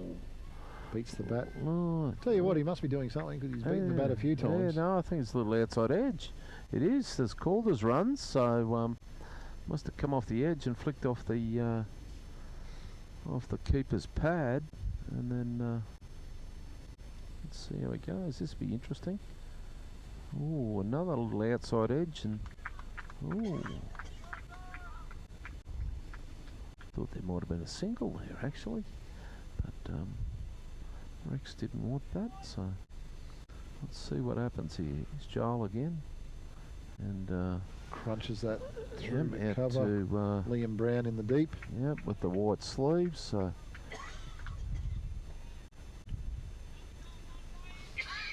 certainly we'll just see what happens, whether there's any scoreboard pressure, or here's Rex.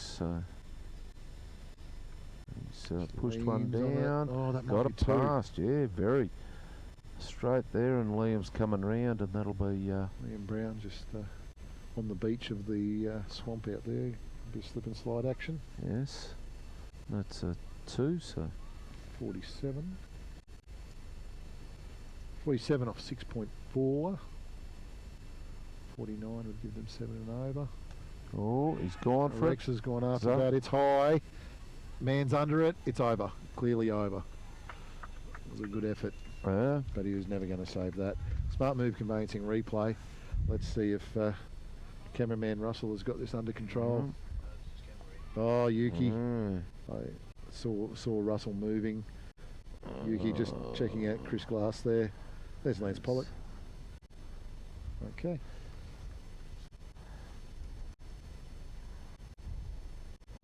So that's the 53 end of off the over. 6.5. That's always probably good for a batting side to get a boundary off the last ball. So Yeah, and just taking a little bit out of the run rate required.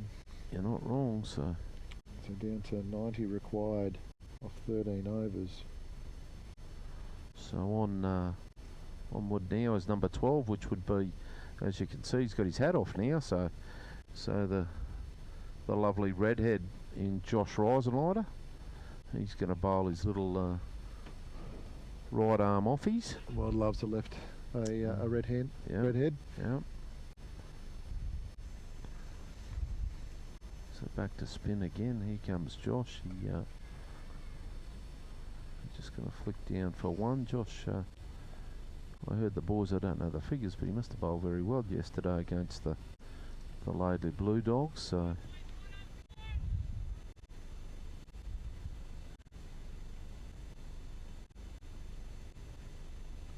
Reisenleiter to Rex. Don't bowl short, there, and young Rex man. is he's come back. He saw that early, and he has pined that up on the hill for 6. Smart move conveyancing replay, Ian. As the Toyota Kluger rolls in up the top there's there. the Kluger, yes. Hopefully we look after it. Rex just gets underneath that, uses his knees. Yeah. And Liam Brown just watches that cruise up the bank. He drove straight into that, didn't he? Got down a bit lower. Let's see how Josh comes back from this now. So, oh, he's gone again, I think. Rex just holding the He's pose. gone again. He's continuing from what happened this morning. So that's consecutive replay. maximums. Just gets down low, gets underneath, and holds the balance. Look at the balance, kids. Look at the balance. Yeah. He's got down low to both those. All right, pressure's on the Raptors now. Clearly, they need Tooley out of there. That's They do. They need a wicket, and there's going to change. So Josh is going to come round the wicket, which I thought he might have bowled round the wicket the whole time. So to cramp into that sort of middle and leg. So let's see, but that's a bit short. And he's just hit him again. Probably didn't get that one as well as the other two, but he's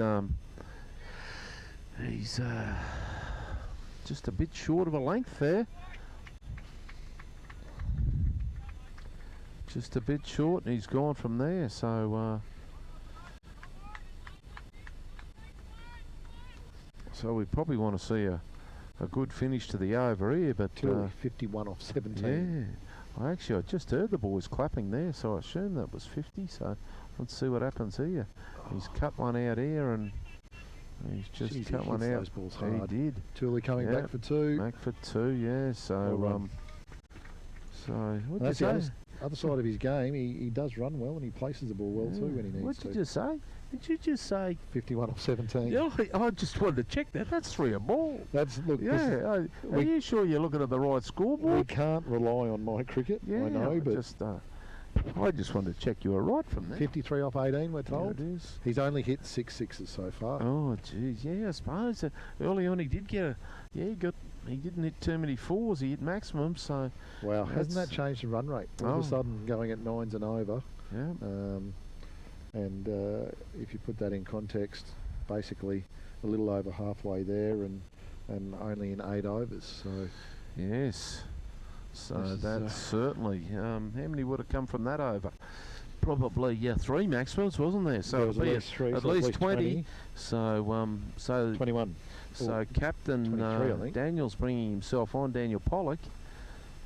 So he'll try and steady the ship. He'll bowl his The only way bowlers these little in guys, swingers. So the only way these guys are going to change this game now is wickets. yeah, there's no doubt about that. They look very settled, don't they? And I think you got to realise now. Zach's playing the sheet anchor roll. That's a leg by down to keeper comes round to pick it up. Yeah. Yes, Ken.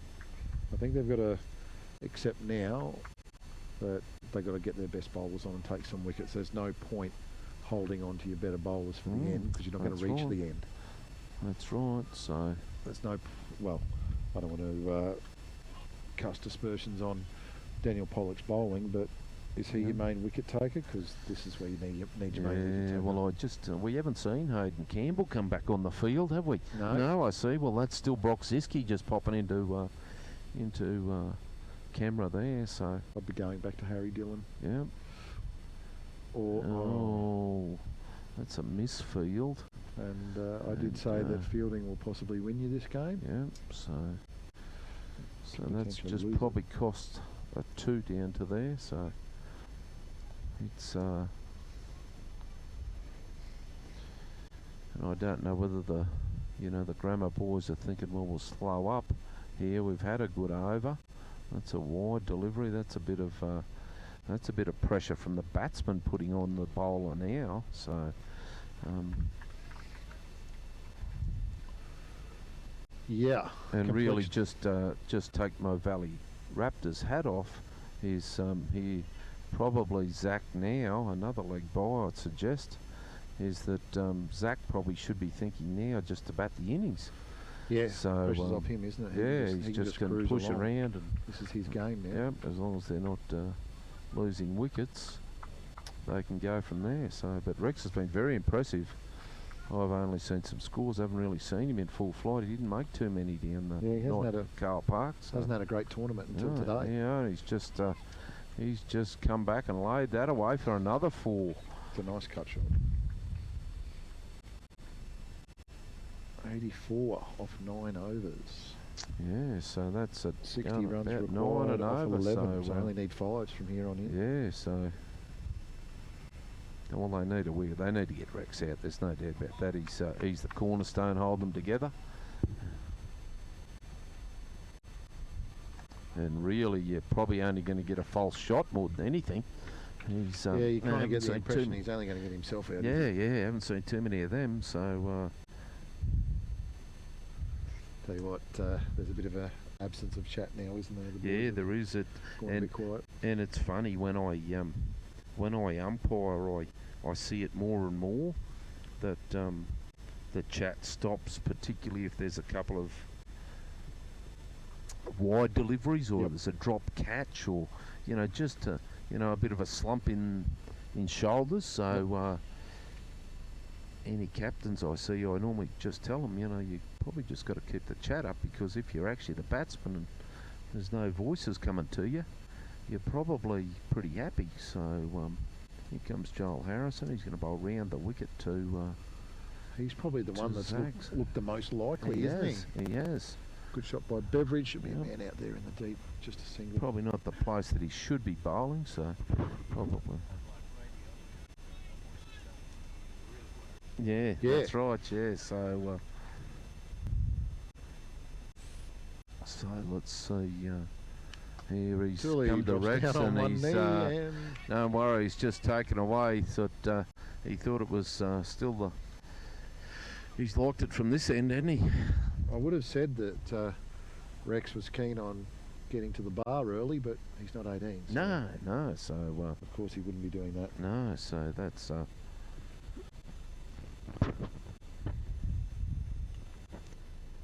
He's got that slog sweep down pat anyhow. Geez, he gets down low for it. There's no doubt about that, is it, Kent? Gets down low and just pushes it up, and the trajectory isn't too high. But here we come. We'll see how he comes back now. So he cuts one down here. So that's bit of fielding come in, bit of sharp fielding there. So, but he's certainly got the game in his hands at the moment. So, tell you what. Oh wow, he hits that one out. It's just one out to the deep field. Straight in down on the ground. So Isn't it amazing that basically, if this keeps going the way it's going, it's just going to be known as Rex Tooley's day. Yeah, 2 games. yeah, of course. He's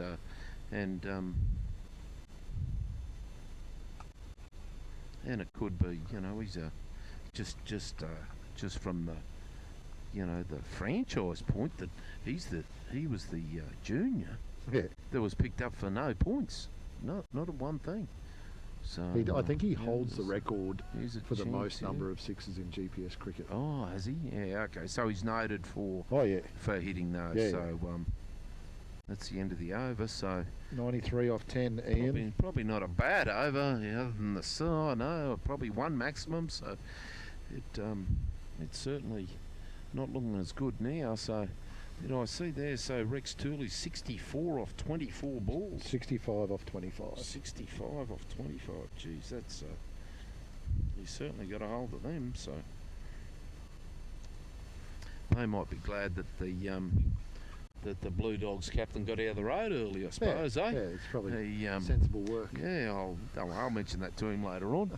So, Thinking cricketer is Alex. Yeah, he is. Yeah, so is this Shan coming on? This is Shanley Nindoff. He comes out from the Laidley Blue Dogs. So you pick Shanley because of his lumbering gait. And he's been a cricketer for a long time, and I remember lives down there now. I remember he actually. I think he started his senior cricket in Toowoomba playing for Brothers Diggers. Yes. That might be where the yellow helmet comes from. Yes. Yeah, just one single down to there. Little misfield, but anyway, probably going to get one anyway. So, yeah, Shanley, he played up here in Toowoomba, and then he went down and had a long career in the Lockyer, and then he moved to Laidley, and got married, and he's got a family now. How many kids? I'll say one. Right. And I'm just not sure whether I'm totally right. That's all right. But, if you say it with confidence, the world will believe you. Yeah, you know that. Don't worry, I've been corrected by Nindoff before, so. He's got at least one, hasn't he? That's why I said a family. You asked the question after that, so. But he's, so being the unofficial mayor of the valley, have you ever contemplated becoming the official? No, I just probably not into. I got so much stuff going on. Not enough money in politics, is there? Well, there's probably men like you.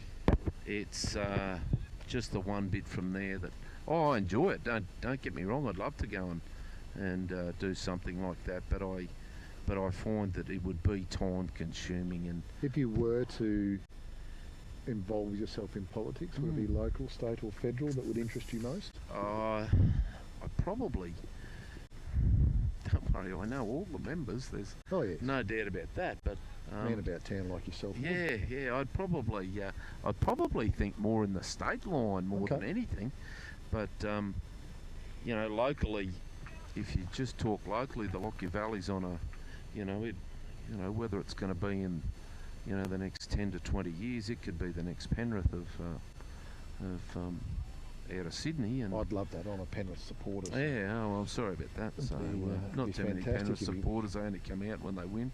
Mate, I watched Brad Fittler play his first game for Penrith when he was still in high school, and I went, that's the team I'm supporting. Yeah, back in the days when it was the boys, Chocolate Soldiers, but the local boys. Yeah. And to be honest, I'm not a huge fan of a lot of their behaviour, but they still do hold that very Penrith vibe of. There's a lot of juniors that come through that club, and if you have a look at what they've done, they've like resting those players. He certainly knew. Ivan Cleary certainly knew what he was doing. There was no doubt about that. And, taking both the finals, in the AFL, Geelong just absolutely annihilated the Sydney Swans, and really, at the end of the day, Penrith annihilated. It was over in the first 15, wasn't it? Really? It was, yeah. So, and that was a shame. Like, as much as I'd love Penrith to win, it was a shame that it wasn't a great game. Still want to see a match. So, and being the Battle of the West too. Here comes Aidan Campbell back, but Rex Tooley hasn't let anyone off the hook.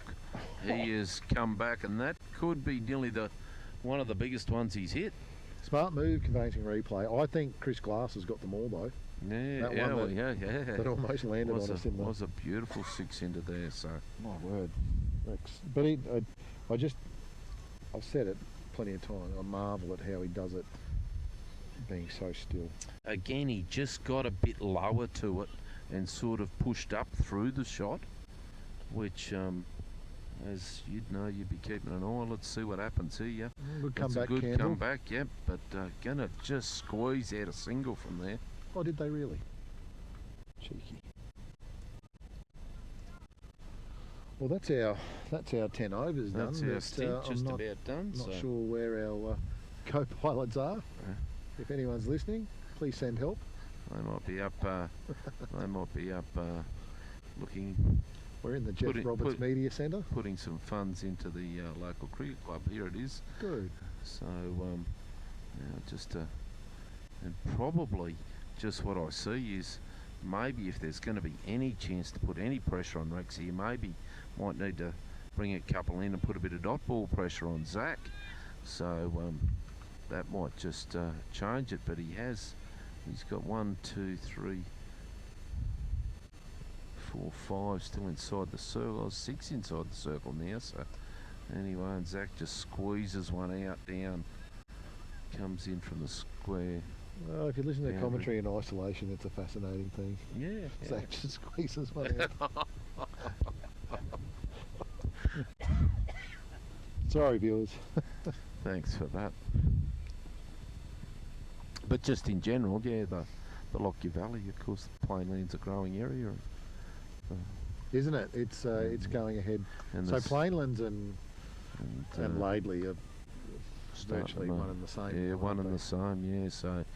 So and of course there's a bit of creeping over here from the range down. So the but the train that, and whether it comes in very much the next 10 to 20 years, which could is be a massive game changer. Yeah, it could be. Yeah. If it's pushed by I see Paul Antonio pushing it, which is a terrific thing. So it's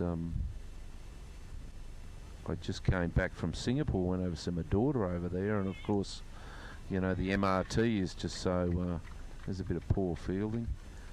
The MRT is so strong over there, and you think about how they move people. So what's MRT? It's the, the quick... fast train? Fast train, okay. Yeah, just bullet train. So it's the end of the over, so... Scores 1 for 107. Yeah, so 12 overs. If rain came in now, Grammar Blazers would probably easily. They'd be ahead on the Duckworth-Lewis system, or what it is from there. So, but just in general, the DDBBL's been another great success. It's I know the calendar's been a little bit different in your cricketing circles. So you and Clayton and Tony have done a great job to get it where it is. We'll see if they come for 2, but here's Harry Dillon coming in, so and it's a great concept. We're very happy to be involved in the Valley. So, and as we said earlier, the Blue Dog boys get involved, and of course Lance's Pollock's. Lance the grass farmer. Yeah, hay and chaff. So. Got away with that, Daniel did. So has been heavily involved. So, and it's been good for cricket. There's no doubt about that. And the crowds, and he's pushed one down. He's going to get a single. So.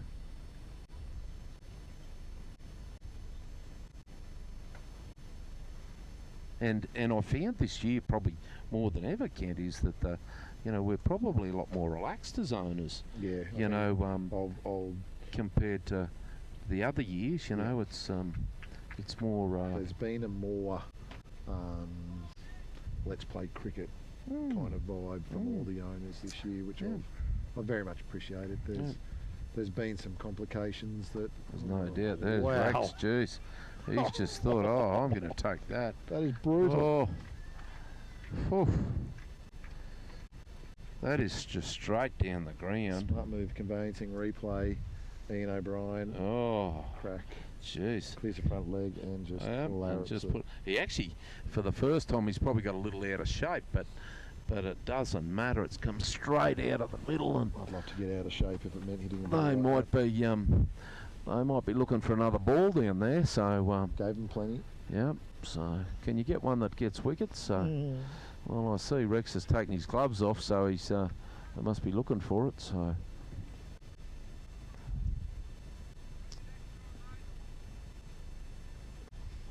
But and it's probably been the owners have got more of the, you know, in our case we leave the team to Lenny to run. You know, he's having a coach and he picks the team he looks for and where he's going to bowl, where he's going to bat. He's got Russell Dennis there, of course, and you know, in general, Lenny asks a few questions, but we let him run the team. And of course, his job is to, you know, make these better captains. There's no doubt about that. And I think he's working on and making the blokes better players. And that's what you want. And a love of the game. Here it is again. What I do love. Oh. Might have got a little inside edge. That, well, it certainly hit him low. So, only had to be straight. Might be the change he needs, so.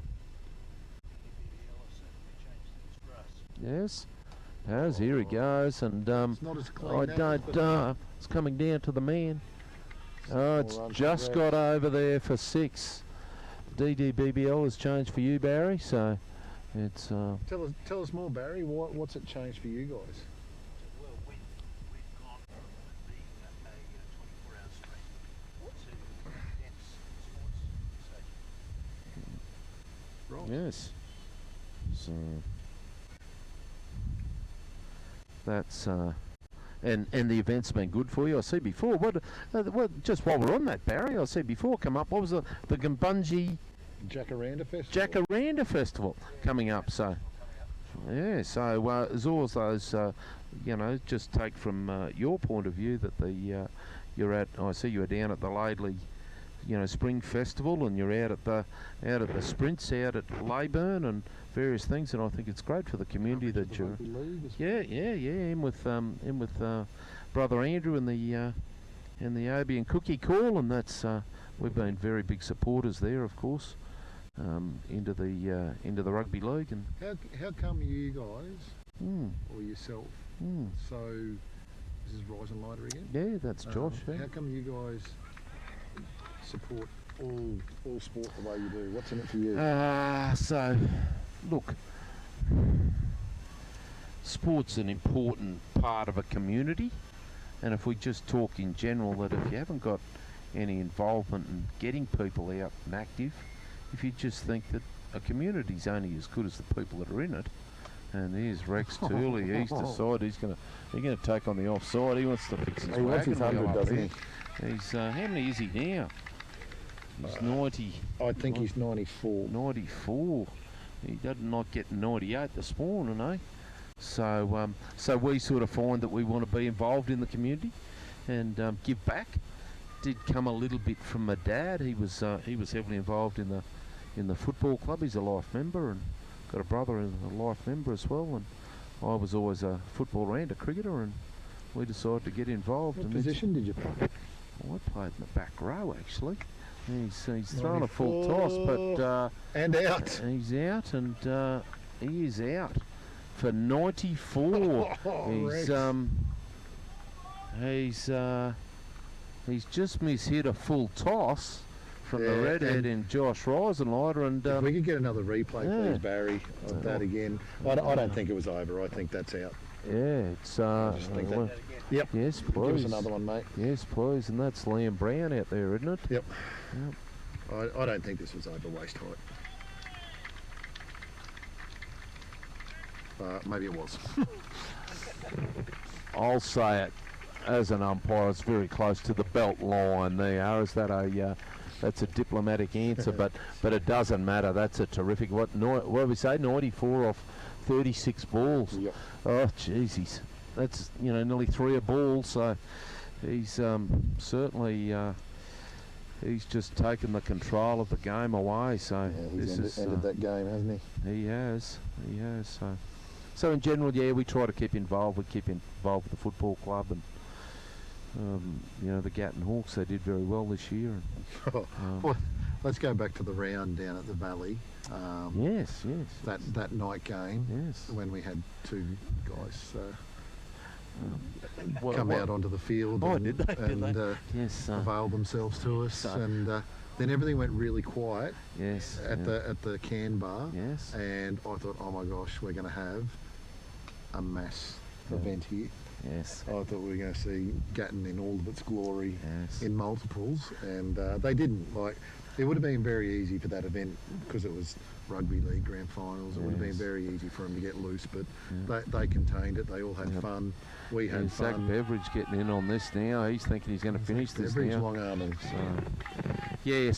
So just on that day, which you mentioned, Kent, of course, the under-18 had just got beat in the final, and the women's had won the final, and the reserve grade got beat the week before, and the A grade had got beaten by Waddles that day by Matt Duggan special.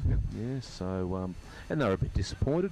Probably those blokes didn't score a try during the season, so that's what happens to if I can be my diplomatic self. So but they were very respectful, the footballers. So we did mention that's a low and hard 4. The football club have been very good in general with trying to be a respectful club.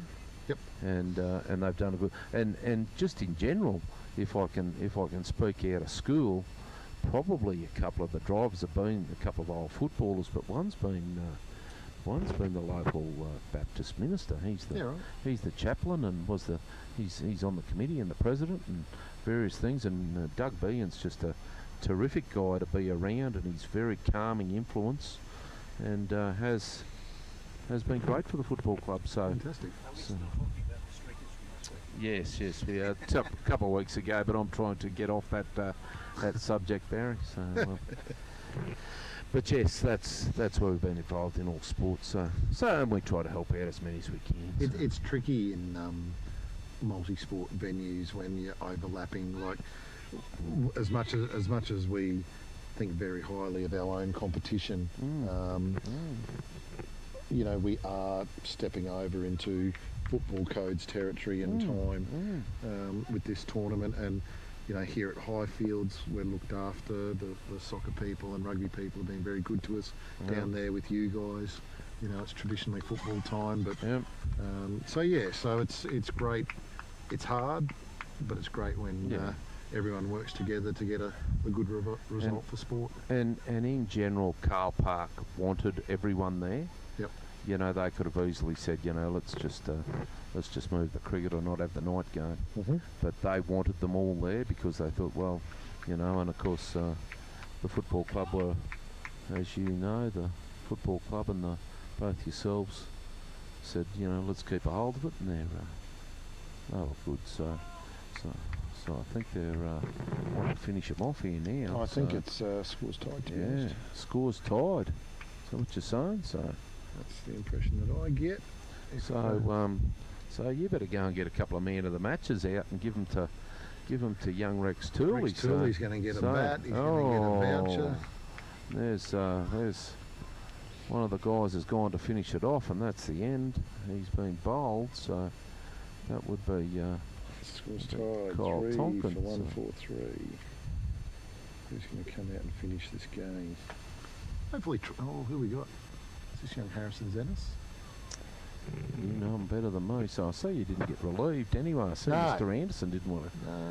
The two Andersons didn't want to come back, so being able to sit here and chew the fat with you, Ian. No, it's nothing very better. Yeah, it's very good. I don't get to see you as often, but geez, just in general, the field here at Highfield's in terrific nick. And like a month ago, it wasn't.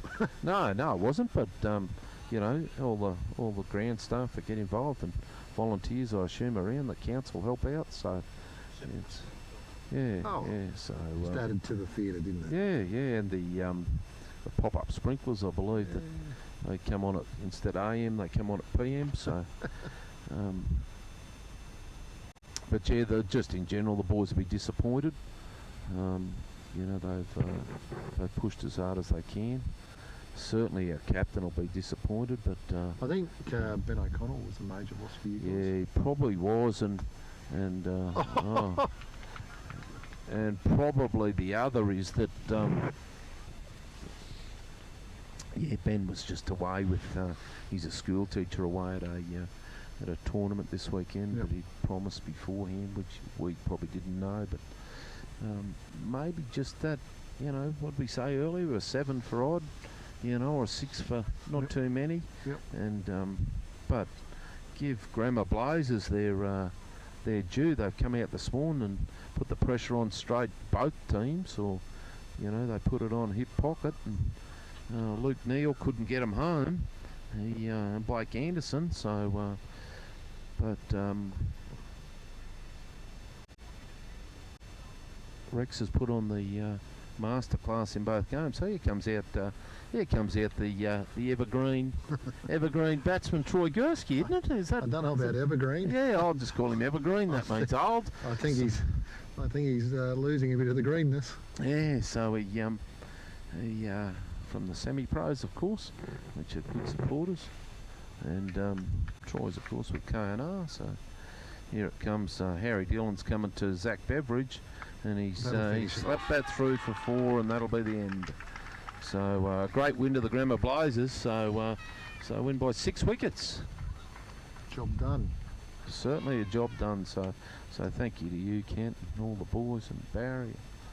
Gee, it's good to be around, and another 12 months till we do all this again, eh?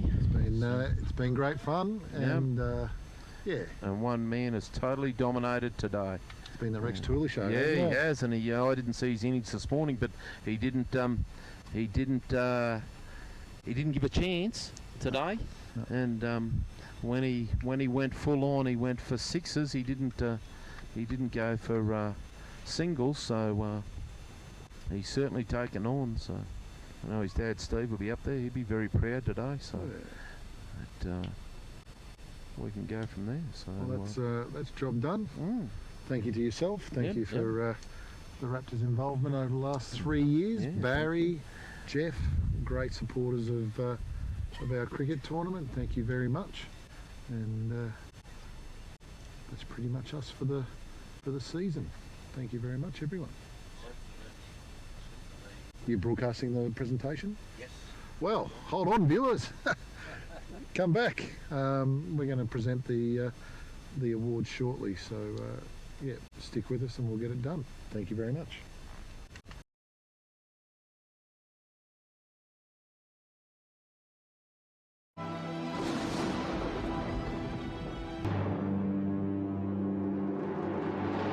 Whether you're a classic car enthusiast, own a high-performance vehicle, or you want your everyday drive or bike looked after, HM Mechanical has all your mechanical needs covered. From repairs and servicing, restorations, tune-ups and roadworthy certificates, you'll get honest, reliable and affordable service from HM Mechanical. They're located at 509 South Street, Toowoomba. Call them on 4632-8288 or find them on the web at hmmechanical.com.au. Book your pride and joy in with HM Mechanical and experience peace of mind motoring. DDBBL is a locally owned family business that supplies and hires out healthcare equipment and mobility aids all across the Darling Downs, Lockyer Valley, Ipswich and Western Queensland regions.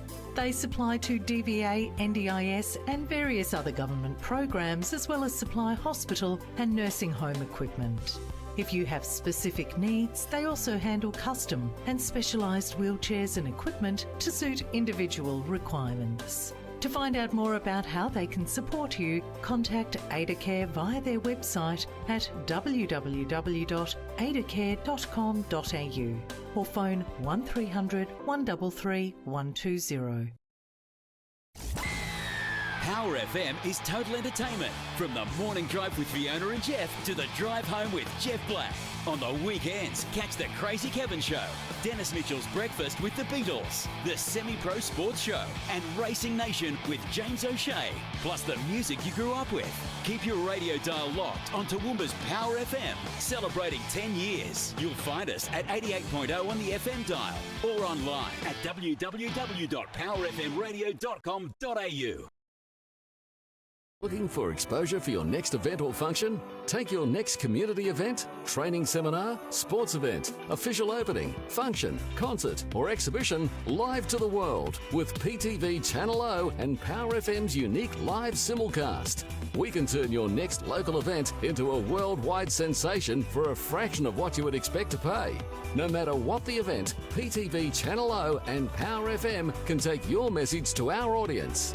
Invite the world to your party by phoning 0431 390 920 or email feedback@ptvchannelo.com. Live Wired Electrical was established in 2006 by Toowoomba born and raised owners Nick Payne and Grant Speece.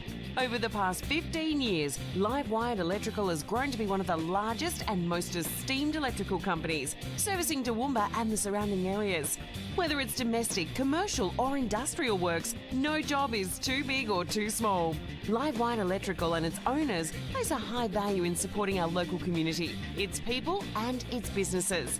For all inquiries, please contact our team on 07 4634 4944 or check out the website at livewiredelectrical.com.au. It's on again in 2022, Jacaranda Day Gumbunji. Join us for this iconic Queensland event Saturday the 5th of November from 8 a.m. to 2 p.m. Make a day of it, starting with Rob Prentice's A Moment in Time exhibition.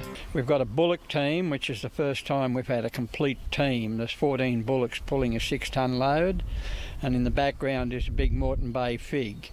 Watch hay bale roping with Australia's greatest horseman, Mark Buttsworth, from 8 a.m. Step back in time at the standing display of working and static steam engines and machinery, and enjoy the parade of classic cars and vehicles along with community groups from 10:30 a.m. Can't get there in person? No worries. The parade will be streamed live and free on PTV Channel O. For more information, contact Denise on 0419 736 493 or visit the Jacaranda Day Gumbunji Facebook page. First of all, Barry, Yuki from Power TV Channel O for coming to every game, going through the rigmarole of setting up the electrical equipment. We didn't get electrocuted, thank goodness. We've actually got an audience that goes to 6 countries, we heard today, which is pretty amazing when you think about it for a bush cricket tournament. It added that little bit of a factor to their whole tournament, really having them here and being a part of it. So thank you very much. The Highfields Railways Cricket Club for today with the outfield, the wicket preparation, and thanks to the Toowoomba City Council for the little element of scare factor for all this morning, where we had water frontage over there. The TCI for endorsing our competition and being there to support us through the formalities that we have to go through for this sort of a tournament. Lockie Valley Cricket for hosting us down at the Valley. Thanks, lads, very much. It's something we look forward to go down there and obviously we play in front of a pretty vocal sort of crowd, which makes it unique to the tour down the valley. That's always handy. Optional. Murdoch Lawyers, thank you for your support. It's obviously a big help to get us here. Thank you very much, mate. Hastings Deering, who have been kind enough to have a hit the sign side of it. We've actually got quite good at putting the signs up. I think this design's a lot better than last year's. Unfortunately, I think Lukey Neal was the closest last week to getting the sign. It was only a matter of inches away, but unfortunately didn't go off this time. I heard TCI wants to give you 250. Oh, right. Team owners, thank you very much for being part of it again. Obviously, we don't have a comp with our team owners, so really appreciate your support.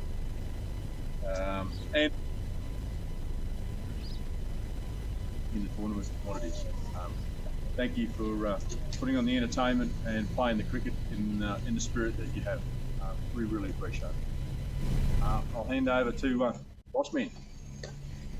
Thanks, everyone.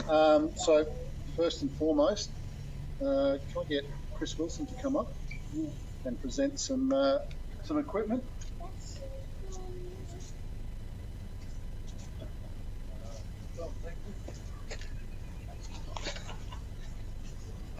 So, first and foremost, actually, we might bypass you for a second. First and foremost, can we do our leading wicket takers for the tournament? So this is sponsored by Power FM. Get a weekend away on the houseboat, I think, with 9 or 10 of your best friends. You've done it before, Alex, have you? No? Someone from the Valley did it. Yeah, he didn't get invited on the boat. Oh, right. About 12 people, isn't it? It's a pretty cool prize. So weekend on the houseboat, and Jeff will come with if you ask nice. Leading wicket taker, Alex Welsh.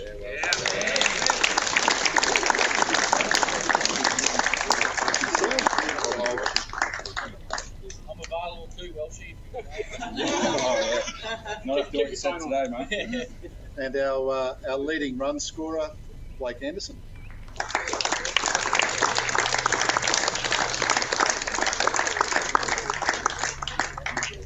You'll note that Blake wore the formal attire from Hip Pocket Workwear. She's really up in the beginning. Mate, It's good. good on you. I'm available in December. And now, Chris Wilson. So first and foremost, player of the final. Today might be known as the Rex Tooley Day. So yeah, congratulations, Rex, 2 outstanding innings.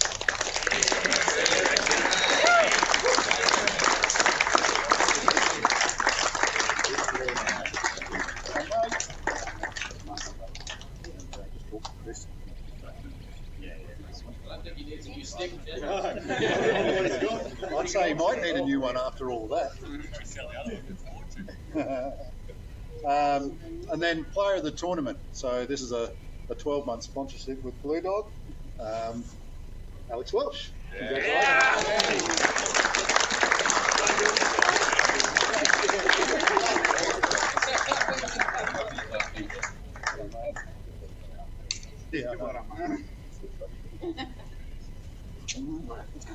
Thank you, mate. No worries, thanks. So as we know, grand final. Valley Raptors started out doing it tough, but credit to the lower tail that scraped their way to 140, which on any given day could have been a competitive total. But in the end, the Rex Tooley show just took over and took that opportunity away. So great effort from both teams. But if I can ask Daniel Pollock to come up and have a word on behalf of the Raptors.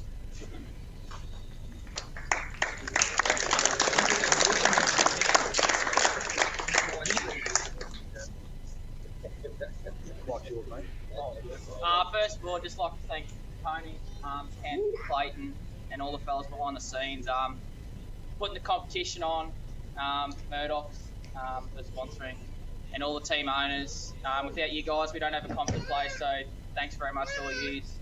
All the grounds we played at as well, to get pitches up, and fields for us early in the season is really good, so thanks to all of you. All the crowd that comes out and watches every week. Thanks to all of you as well. It's great to have you in the crowd. Grammar, probably had a tough start for comp, but scraped an early win and then took his straps from there and played some really good cricket and showed why he's we're probably one of the better sides this year. And Rex, without you today, he took it all the way. So well done, mate. And to Bevo and all the boys, so well done to you guys. To the Raptor boys, we had a really good season up until today. Played some really good cricket. Just fell short today, but we can take a lot away from it. So well done to all of you. Special mention to Lenny, the old boy, and Ian for or sponsoring and coaching the side. So thanks very much for all of you. Thanks, guys.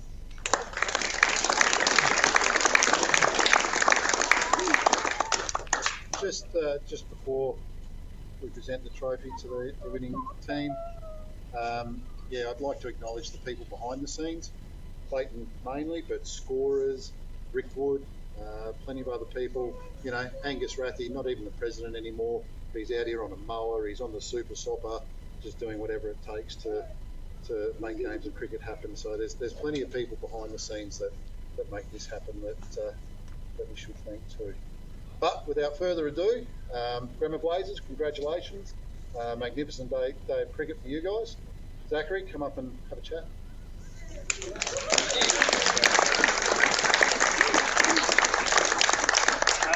Firstly, I just want to thank Tony, Kent and Mato. You guys have done a fantastic job. This competition doesn't happen without you guys. Team owners, appreciate you all getting involved and giving guys an opportunity to play some more cricket. I think everyone thoroughly enjoyed the competition, and it was still a really good standard, which is what we want to try and achieve. Obviously, like you guys mentioned, everyone behind the scenes, we really appreciate it. Scorers, groundsmen, umpires. Again, cricket doesn't happen without you guys, and ultimately the players. Well done, guys. Thanks for putting your names forward, and hope to see you all again next year. Paul and the Raptors. Unlucky today, guys. You guys have been the front-running side and have been comprehensive all tournament. Just unfortunately fell at the last hurdle. To our guys, well done. Rex in particular, that was two pretty sensational knocks to get us to win the semi, and obviously in the final that doesn't happen too often. But two back-to-back 90s, that's something to be pretty proud of. And finally, just to Frizy and Deanie and the Grammar guys, I appreciate you giving me the opportunity to captain Grammar. I did it once upon a time. It's good to be back. So, I appreciate it. Thanks, everyone. Thanks for coming out to support us. Appreciate it. Enjoy.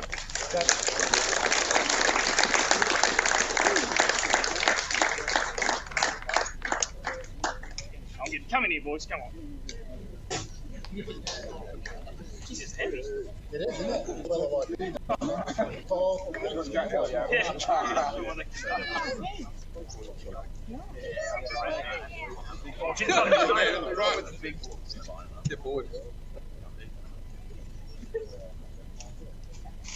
The small boys. Yeah, how are you going? Say hello. Shut up, Rhoda. Oh, yeah, I got that photo. Yeah, you look good. I get mine. Nice, lads. Nah, boys. Who wants to... Oh, right, Rex. Thanks for everything, ladies and gentlemen. Make sure you grab one beer on your way out and support the club. Cheers. Thank you.